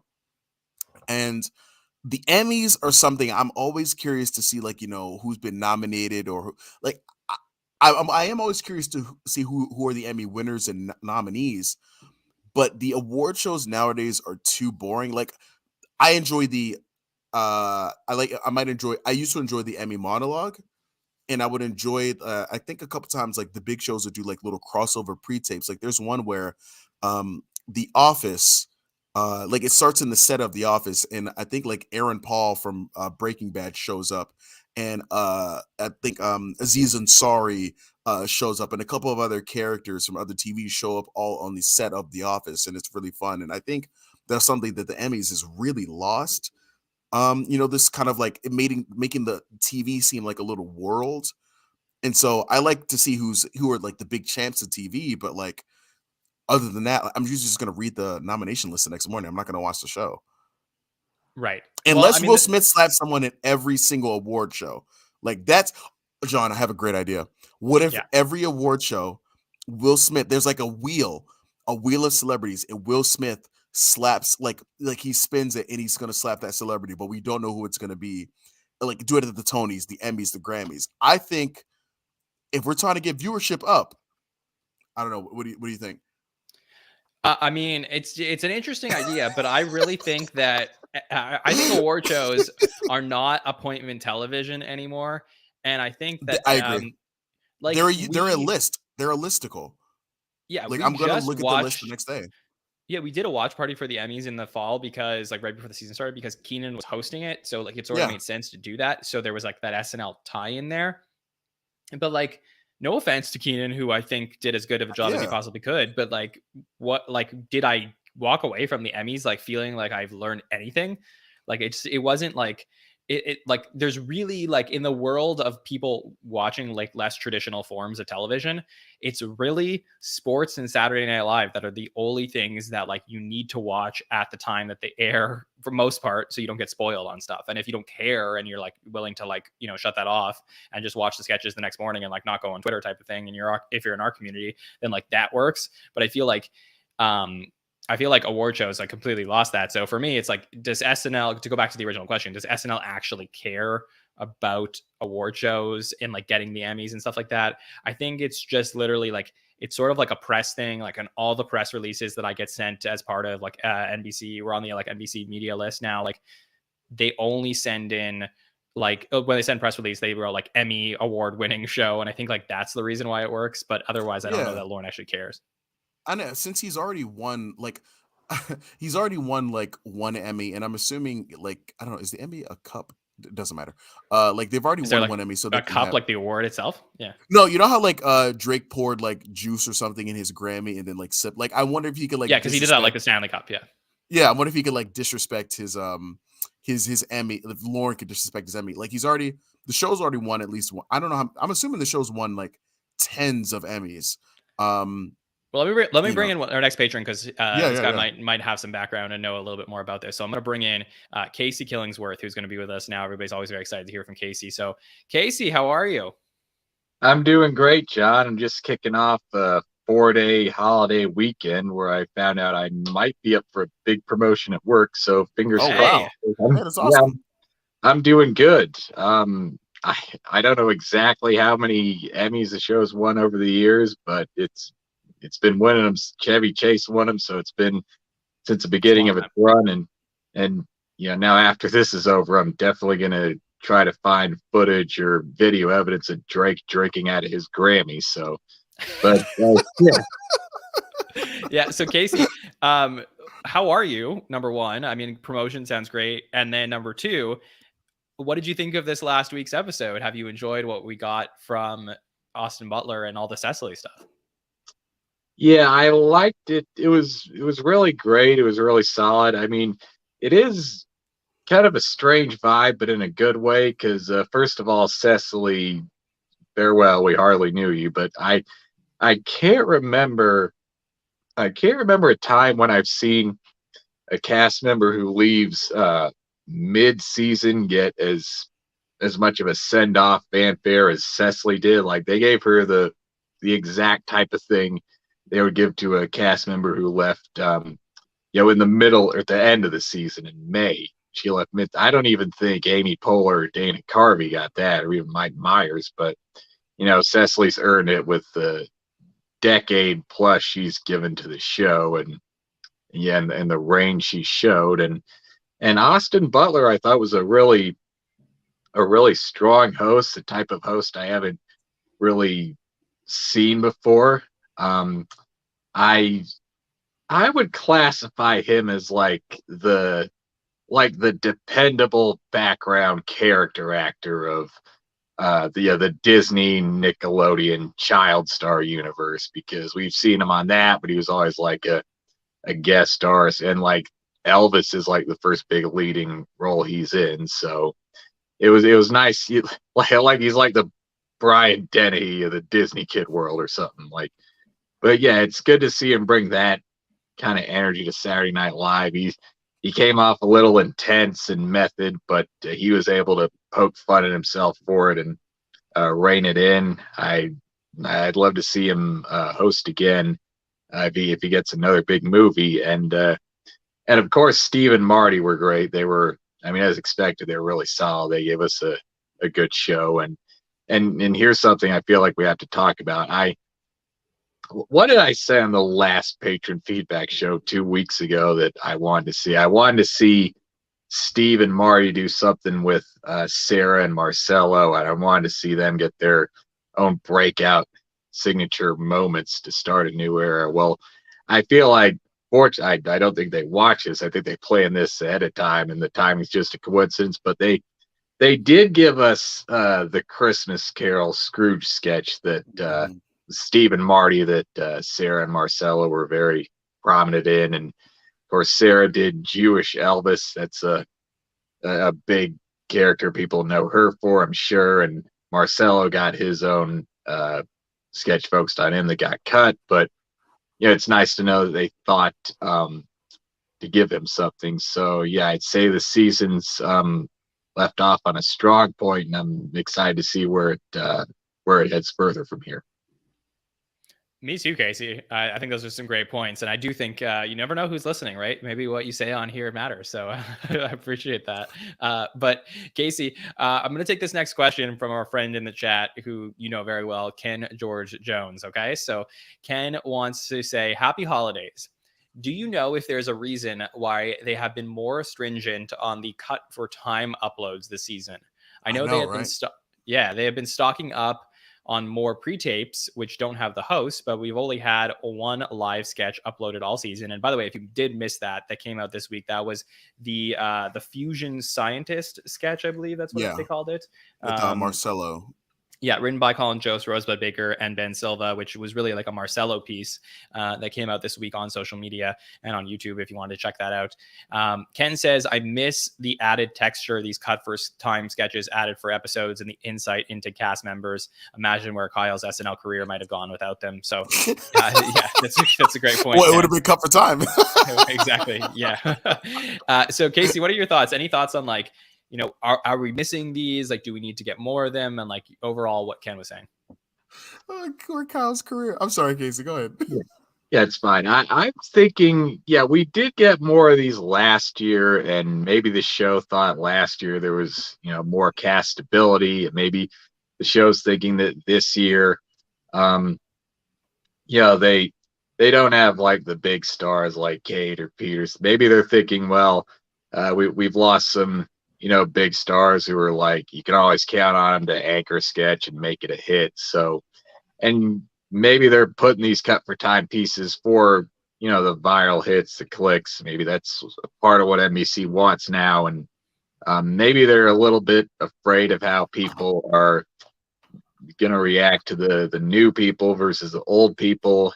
And maybe they're just writing more and more stuff that's maybe not specific to the host that they may want to use in the future. Maybe the new people want to use that as their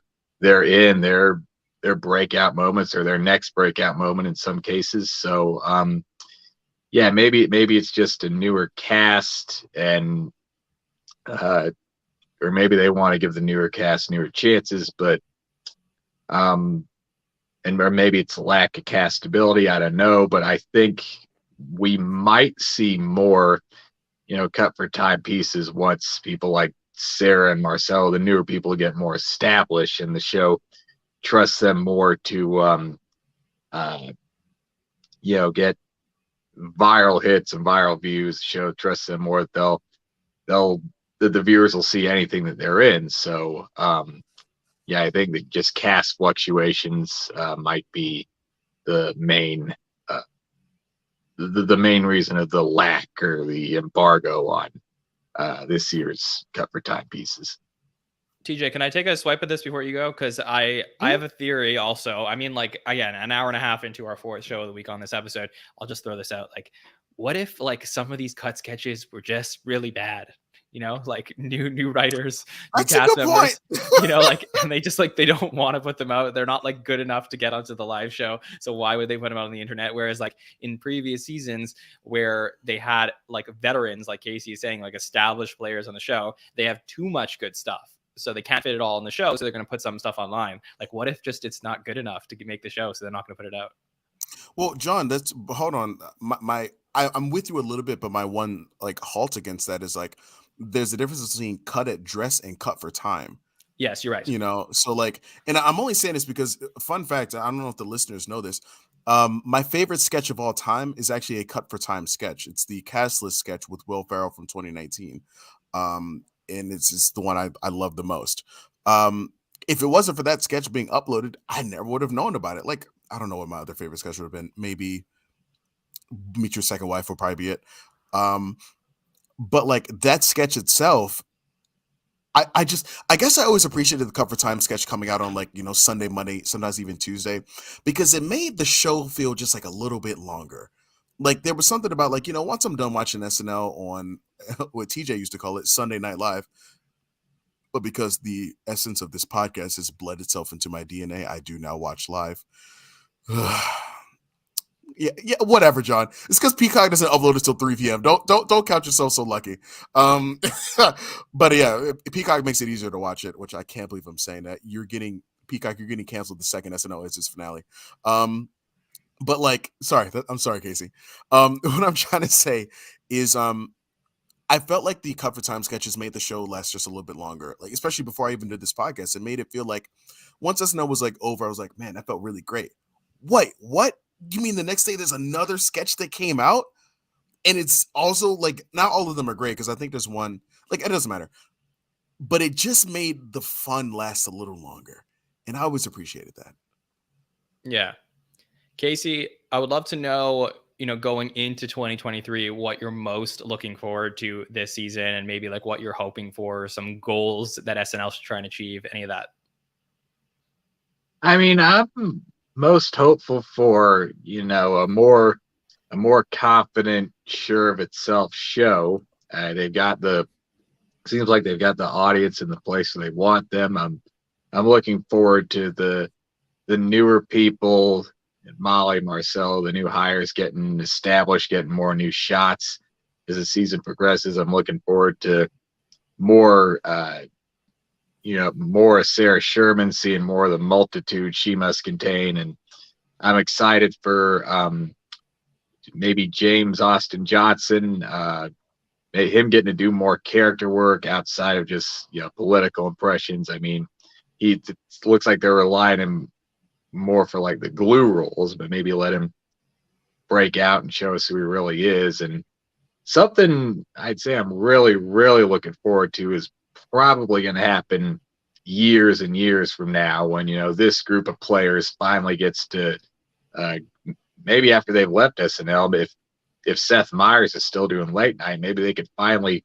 get to do their favorite, cut for dress, cut for time pieces on second chance theater.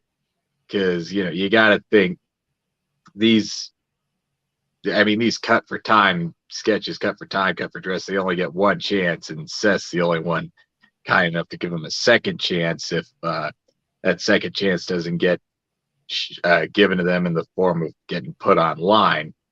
But yeah, just more new faces being established, becoming more household names with SNL viewers, just new directions, new changes, a new year and new things done differently. That's what I'm looking forward to. Yeah, that makes sense. I'll take one more question with you, Casey, while we have some time. This one comes in from our friend Isaiah Williams, who says, did anyone else leave that we didn't know? So, I think he means dad? Yeah. Yes, like TJ's dad.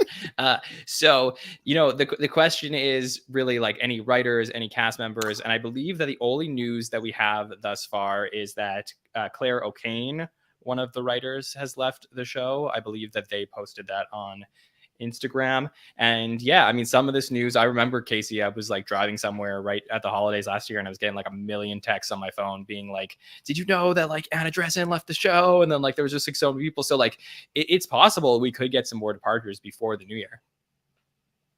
I mean, yeah, I agree. It's like writers, obviously not every departure from the show is going to be as high profile as Cecily Strong, Amy Kennedy, Pete Davidson.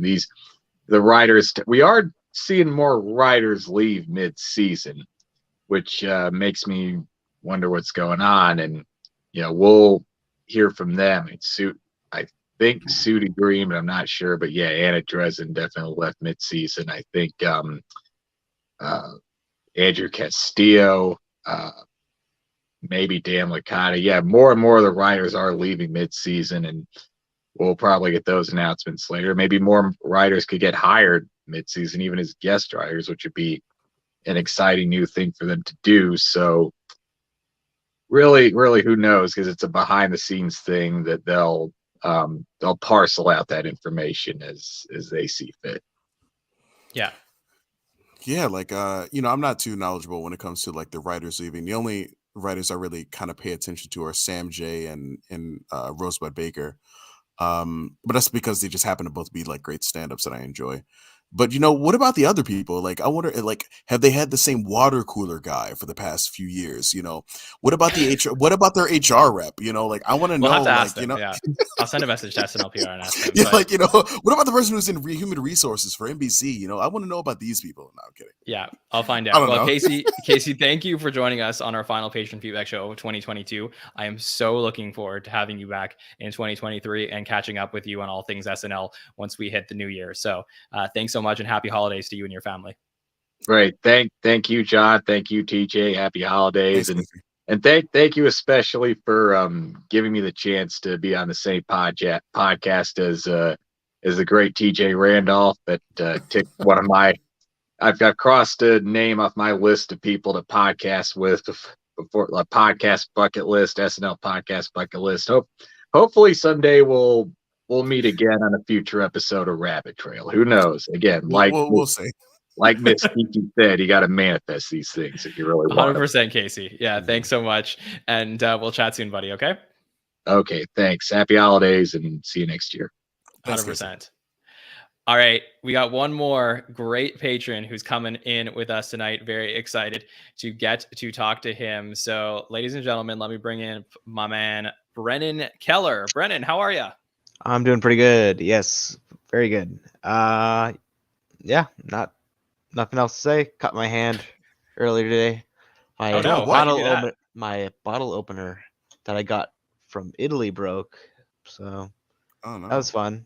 Yeah. Oh gosh. Big- Okay. Well, anyway. I hope you're, despite the bloody hand, I hope you're Yeah, good enough to talk to us about Saturday Night Live. So, Absolutely. Brendan, let's get your thoughts. It's been a while since we heard from you. I think you were back with us all the way, if I remember correctly, on the first patron feedback show of this season. So it's been a while. So, what have been your overall fall thoughts? Like a good season.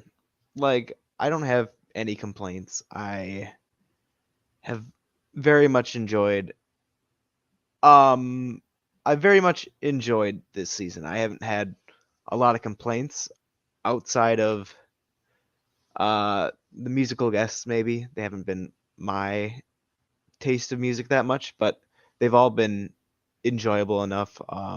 The sketches have been good. Pre-tapes have been above average for sure, and weekend updates been great for sure. So good season.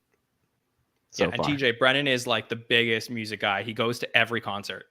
Yep, 175 this year.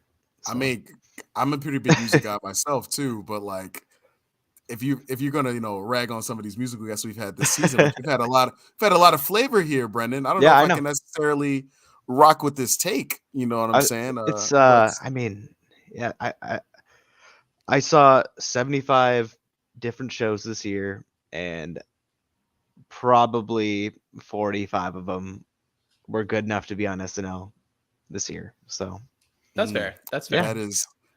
Oh my gosh. That's a very subjective take. So music is I'm glad you subjective, had TJ. that. Yeah. Yeah, exactly. Yeah. No, I'm a chill. My hands are in my pockets right now. and I got the stats from the Reddit to prove it too, but no. That All right, doesn't mean well, anything to me. Well, That means TJ, wait, hold on. absolutely nothing. Yeah. Hold on. That is true. If you don't know, Brennan is prolific on Reddit. So, Brennan, I think tonight you wanted I to don't present to us use some of Reddit, it. John. Well, I'm saying for the listeners, they're interested in some of this stuff because some of them don't use Reddit either, and they care what the Reddit people have to say. So it's another section of the community that we don't always get to hear from. So, Brendan, I think you brought some material over tonight about thoughts on the first half of the season from Reddit. I did. I very much Ooh, okay. did. Let me pull up. Let's see how many people. So 262,000 members from live from New York subreddit have talked about this season so far, and I will tell you that the top 3 cold opens so far this year. What's your guess for number 1? Oh, I would God. say the Miles Teller Mancast, probably, right? Yep, far and beyond the favorite by them for sure. Number 2 and number 3. So you think you won't snap, and then the most. Oh, recent- I like that one. And then the sing along Christmas one was number 3 for the cold Okay. opens. Yep. Like the one from Steve and Marty's episode. Yeah. Oh, okay. Yes. Mhm. And for monologues, number 1, what do you think? Pretty simple, I think. But It's probably Chappelle. ooh, no, it For was monologues, I think yeah. it's Steve and Marty. Yep, Steve and Marty for sure. Number Ah. 2 is very surprising though. The Giga. Miles Teller. The Miles Teller. Miles mod. Teller? What? Mhm. Yeah. No, I couldn't believe it either. I looked it up. And the stand-ups are tied at number 3. Chappelle and Schumer have the exact same score. See, Really? TJ, no Gleason. Exact same score. Yep. Oh, don't get me started on that, Gleason. If you want to send me into a Hulk rage, No, let's not do this again. And then sketches. Cecily's Goodbyes rated number 1. So I did that's a little include. recency bias, probably though. I know. I did include 3 actual sketches. So the number 1 sketch. What do you think is the number? Wait, one do you want to sketch? give us let us guess? I think it's more fun. So Yeah, absolutely. the top 3 sketches voted by Reddit. Yep. Okay. Let me guess. So 2 are hold on. 2 are from the same episode. I'll say that. Is that episode Chappelle? So live sketches? Yes. But they're So 2 of the Okay. top 3 are from Chappelle. Yes. Okay, so I'm gonna guess Potato Holes on there. Mm-hmm. I'm gonna guess What? Black Heaven is the. Oh, I'm gonna Black Heaven's the other Absolutely. one. Yes. And then- both of those are 2 and 3. 2 and 3. Really? And then number 1 Yeah. live sketch of the season. Is it? Is it Hello Kitty? It's pretty high up there. Let me guess. Okay, is it from a more recent episode? Is it from this last round? No. First half of the Okay, season. okay. So I was I going don't to say, know. if you say marzipan, John. Oh, okay. So no, I was gonna say. So this is an interesting guess from Fred in the chat. Fred says the classroom sketch from the Megan Thee Stallion episode. Is it that one? No. I did Okay, like that all My one. name is Amy. That's a good one too. Is it the booty sketch? For Megan Thee Stallion? Oh no. That is No, one of the lower Oh wait, rated no. ones. Is it David S. Pumpkins? No.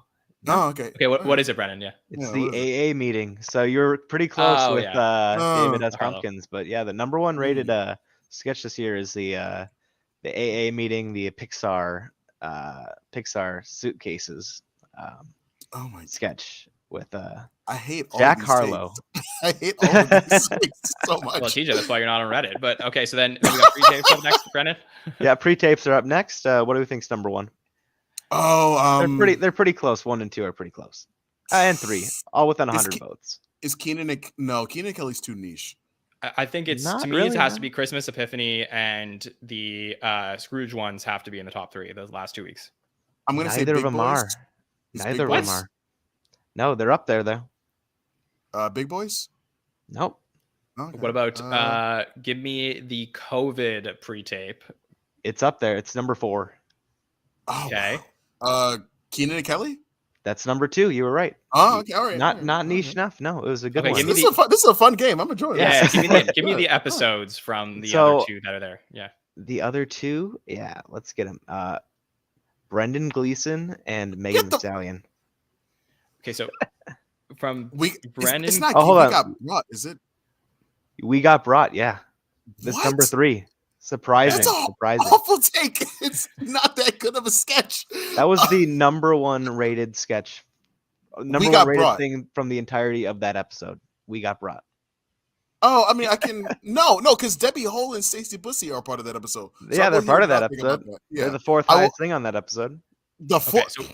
so the other one is from the Brendan Gleeson episode. Is it the new Yeah. cast advice with That is Molly? number 1. That is Oh, that's number a 1. good one. That's a pretty funny Yeah. one. I always forget Yeah. that's a part of that episode. Yeah. Yeah, I know. 'cause you I what? didn't think some you'd of the be too, pre-tapes. too mad about Some of the that. pre-tapes have gotten really good since the beginning of the season. So I feel like Absolutely. Yeah. yeah, but that category I would say is as big of a travesty as I've seen. Yeah, I'd say if I looked up both sketches and pre-tapes together, I think 7 of the top 10 are pre-tapes, at least. Right. Yeah. Yeah. Okay. Are All there right. other categories? Yeah, musical guest and weekend update features. So All right, I'm gonna let's say do that. Brandy Carlisle is the top. she's musical number guest. 1, and for number 2 and number 3 were a tie. So Steve Lacy. no, nope. Interesting. Hold on, the musical guests were oh, Kendrick Lamar is probably up there. Yep, he was number People- 4. Yeah, people Number up 4. number 4. The fact that it's 2 also and 3 white is a person. tie. 2 and 3 is a Yes. tie. There were like So is it- 7 black musical guests. This is so disrespectful. What about Black Star? No, No. no way. Would it be SZA? It was Lizzo and Megan Thee Stallion tied for second. Oh, okay. All right, Okay. that makes sense. Mhm. Don't get me wrong, by the way, I do. For me, Randy Carlisle probably would also be my top, but Mhm. that is no. Actually, it might be Kendrick first, and then Brandy Carlisle. But Yeah, Brandy was my number one. Yeah, same Brandy's here. not my Yeah. style of music in any way, shape, or form. But She her just did a live performance, wonderful on the show, performance. Absolutely. yes, her performance is incredible. Like I Mhm. like She crushed her it. performances break past my like genre bias. I think she's Yeah. great. Okay, and then last one is update Features. Yeah. features. Mm. Mhm. So for me, number one is what Sarah did a couple weeks ago. Oh Yeah, the Peppa Pig. Yeah, the Peppa Pig one. That's a pretty good one. That was number 5 or 6. I can't remember what number it was exactly. Oh my gosh, Reddit. What about the Sarah News? Sarah News. That was number 5 or 6. Yeah. Really? Both Okay. of those were right neck and neck. Stacey Bussy. Right neck and neck up there So too. you know what I'm going to guess? What Just number is 'cause Stacey based Bussy? on the way things are going here, I'm going to guess that they chose a lot of the newbies doing their solo like introduction update pieces. So like Yeah, number Longfellow- 2. Number 2 Yeah. is a new guy. Marcelo. No. No, Longfellow, Mike- I think. It was Longfellow's debut. Number 2 on the Okay. year. What? And then what about is Tammy the Trucker up there? No. No. You're missing so Phil- something You so gotta think obvious. about- You're you have to like missing the internet. something so obvious. And it's not a stand-up. No, it's so obvious. Well, give me the episode. Yeah. Yeah. Oh my. Wh- I mean, Oh, it's Drunk Uncle. Oh Yeah. my god. Yeah, of course, Oh my of course. god.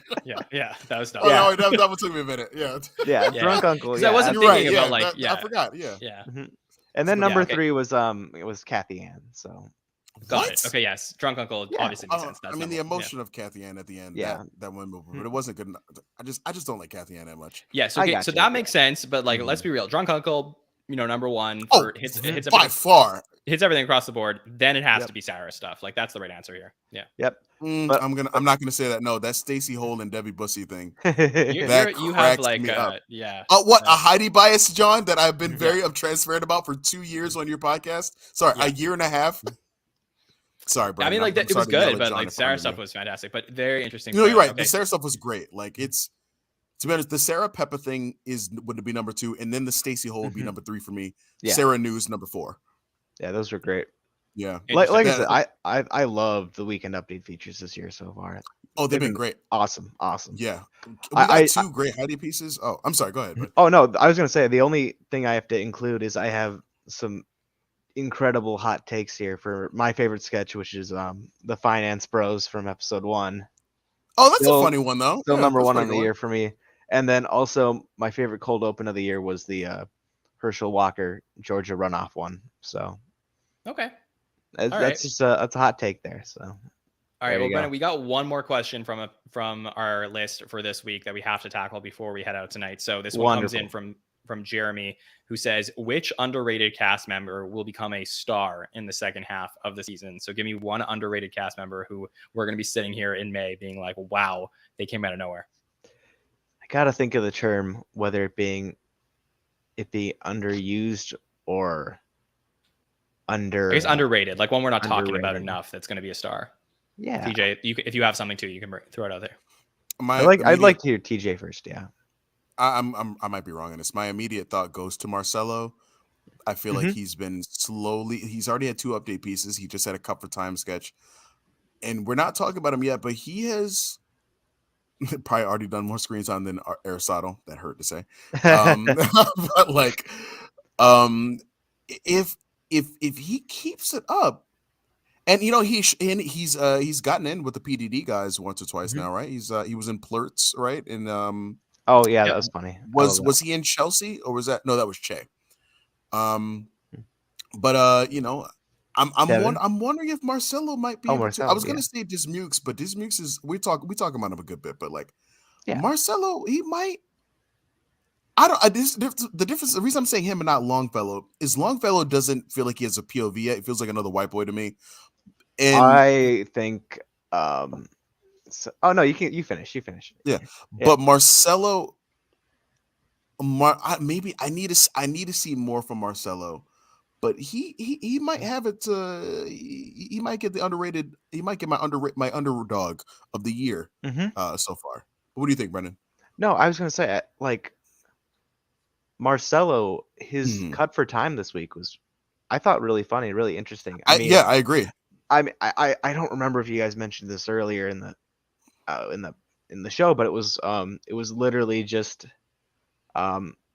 seemed like an I think you should leave sketch, and I really like that. I think it's Oh, that's interesting one of the take. funniest Yeah, bits. yeah. I can. I He can see sounded that. like he did his best Tim Robinson, and I know Marcella wasn't directly doing it, but that's the Yeah, first thing I thought of. Just the where his just the voice that came off, and I was like, yeah, this is hilarious, and it worked really well for me. But like with like you're saying, Michael Longfellow is like plays the straight guy really well, and the sketches he's had, like the Chappelle barbershop one, or the Brendan Gleeson one where he's in the photo shoot, he plays these characters really well. I think he plays that boring background character that sometimes is the main joke and sometimes is like the secondary joke, and I think it works really well for him. And I think I've mentioned this before on last time I was on the Patreon feedback, but like I met Michael Longfellow when I worked at the House of Comedy, and he was like a really down to earth, really cool guy. So it's really cool to see him on SNL. And I think like he's my pick going forward. He could just sit on the show for 4 or 5 years. He might not be the most liked or like the most enjoyable, but he's gonna sit on the show as long as he thinks he needs to like continue to become a name, I think, because he has that spot and he has the look and the idea of like he can fit into a lot of sketches just as Michael Longfellow as the secondary or this primary joke, and it's going to work really well for him in the long run, I think. Brennan, I'm having a tough time with that because when I think about like some of the other like white boys on the show, like JJ or Dismukes or even Beck.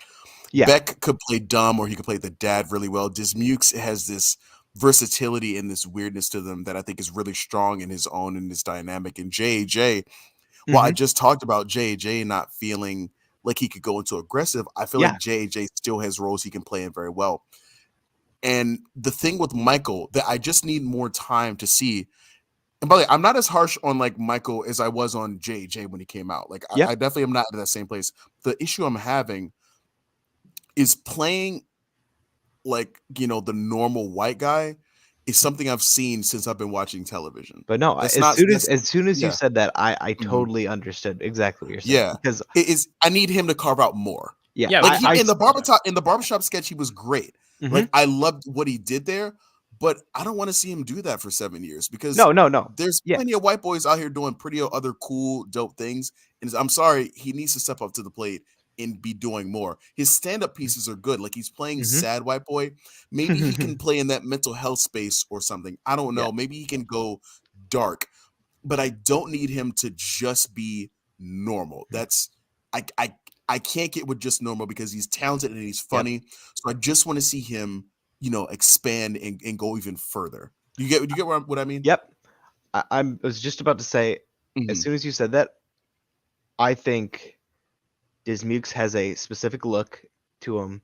JJ has a specific look to him. Michael Longfellow is either going to be like here. So I see Michael Longfellow as the character that the host can't pull off.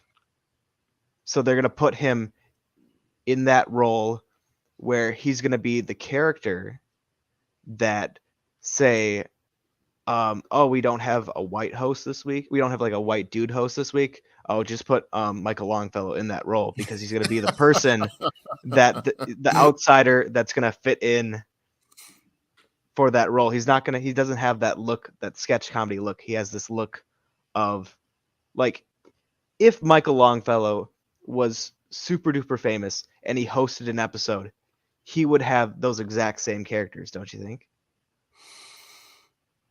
Oh shit, that's a good point. I know, I knew I got you. No, yes. no, you're not. You didn't get me. I hear your take, and it's interesting because you're allowing me to think about an additional dimension to it. But the Mhm. problem is, it also still fits in the realm of boring white boy. Yeah, And I I know just think we Michael need time, Longfellow TJ. is That's better all it than is, that. man. Like Huh? we We just need need time. we Yeah, just I need some get Yeah, it. I time agree. with Yeah, I think Longfellow. I just need time. Yeah. Let's give these guys the grace to just like figure We'll see out, the end you of know, this. like No, how. no, End and of the I year. know Yeah. he has more room to do that. I want Yeah. to see more. Let me just say, like, my final thoughts on this, which is that a year ago at this time, we were freaking out about Sarah Sherman. Like, we were like, it doesn't look good for her at this point. And then she completely turned it around and Yeah, of had a course. sick second half. It's been like 2022 has been amazing for her. So, like, I have a feeling like at least one or two of the rookies will like step up in a way that's really going to elevate them. And we're going to be coming into 49 being like, oh, wow, like they're going to be a star of the show the way that Sarah sort of is on that trajectory right now. So I think whether it's Marcelo or Devin or Michael or maybe even Molly, we haven't seen enough of them. So we'll see what happens. But, I think it's going to be now like the way that we came into the season being very hopeful. I'm very hopeful for what we're going to get coming up. So looking forward to that. And Brennan, I just want to thank you for your takes tonight, bringing the stuff from Reddit. Mhm. Always Yeah, appreciate that was it. You're awesome, welcome. man. I love that. You're That was welcome. fun. Yeah, always appreciate getting to hear from you. So I just want to wish you a very happy holidays to you and your family and hope you have a great new year, and we'll talk in 2023. I will see you then. End of the Yeah, year. absolutely. Have a good one, buddy. Yep. Okay, I so just TJ, yeah, go ahead. I just gotta say, like, if I'm being honest, man, the one I'm not worried about. I'm not worried about Michael Longfellow. He's gonna be great.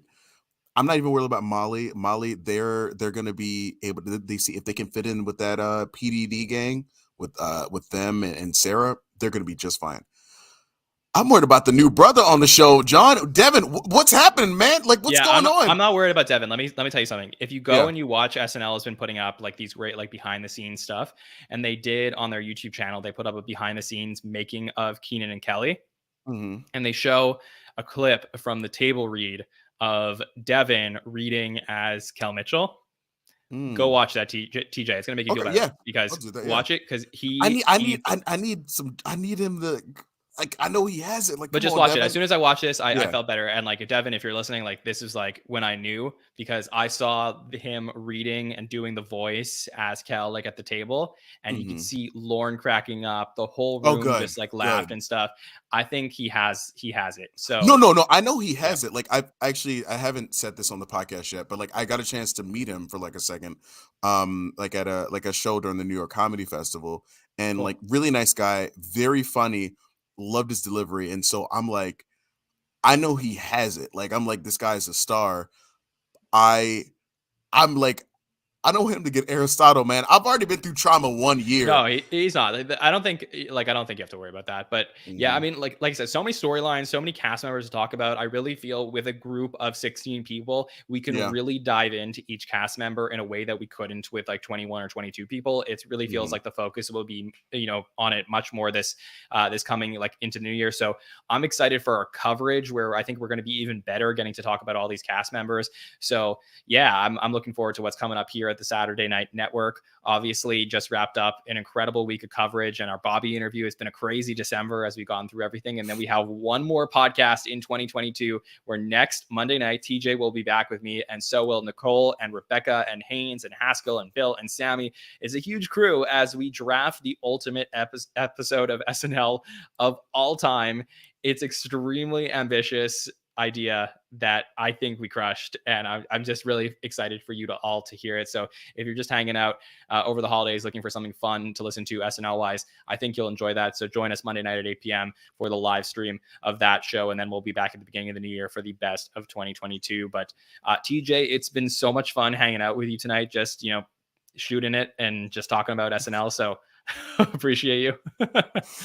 No, man, I appreciate you having me as always. You want me to go for plugs now? Of course, plug away. Uh, sorry, never mind. Well, if you've enjoyed getting a listen to my voice, I have a 15-ish minute podcast called Rabbit Trail. That's RABID. That's the way that it's spelled. Wonderful people from the SNL network have been on it. John was most recently on it to talk about the chaos of Twitter with Elon Musk going on. He was on a few weeks ago. Rebecca North has been on it and somehow has crushed. It's become one of my top 5 episodes, like in terms of listenership. We did on Bo Burnham. We recently did an episode on anime tropes and taboos. We just released one on gift giving, and next week we're going to be doing one on video game soundtracks. Really enjoy podcasting. Really enjoy getting to be on this program, John. It's a lot of fun. It's definitely giving me vigor in my own podcasting. So I'm always just as we go into the new year, just always want to say thanks, and thanks to the listener. That they're always very kind, and I really enjoyed this community that I get a chance to be a part of, and as the most entertaining and the cutest one. I'm very glad. Sorry, as the second most entertaining one, because there's Amanda Mitchell, and then there's me. Like I know where my Amanda, Sean, and then me. Like that's in terms of entertainment, that's where it is. But no, if you'd like to check out my podcast, you can find us anywhere that you get podcasts. You can also find us on Facebook, Instagram, and Twitter at We Are Rabbit Trail. Again, that's RABID. And you can find me, TJ, at King Compliment on Instagram and TikTok. Awesome, TJ. Obviously, follow us as well. Facebook, Twitter, TikTok, Instagram at the SNL Network. You can subscribe to the podcast on YouTube, Apple Podcasts, and Spotify. Don't forget to leave a review, and subscriptions really help people find the show. So I appreciate that. And of course, if you would like to support the Saturday Night Network and enjoyed what you got to hear from our patrons tonight and want to be a part of this, patreon.com/the SNL Network. Always happy to get to communicate with our patrons and have them as a part of our community. So for TJ Randolph and myself, Jon Schneider from the Saturday Night Network, I want to wish everybody a very happy holidays and Merry Christmas. We will see you next time. Have a good one.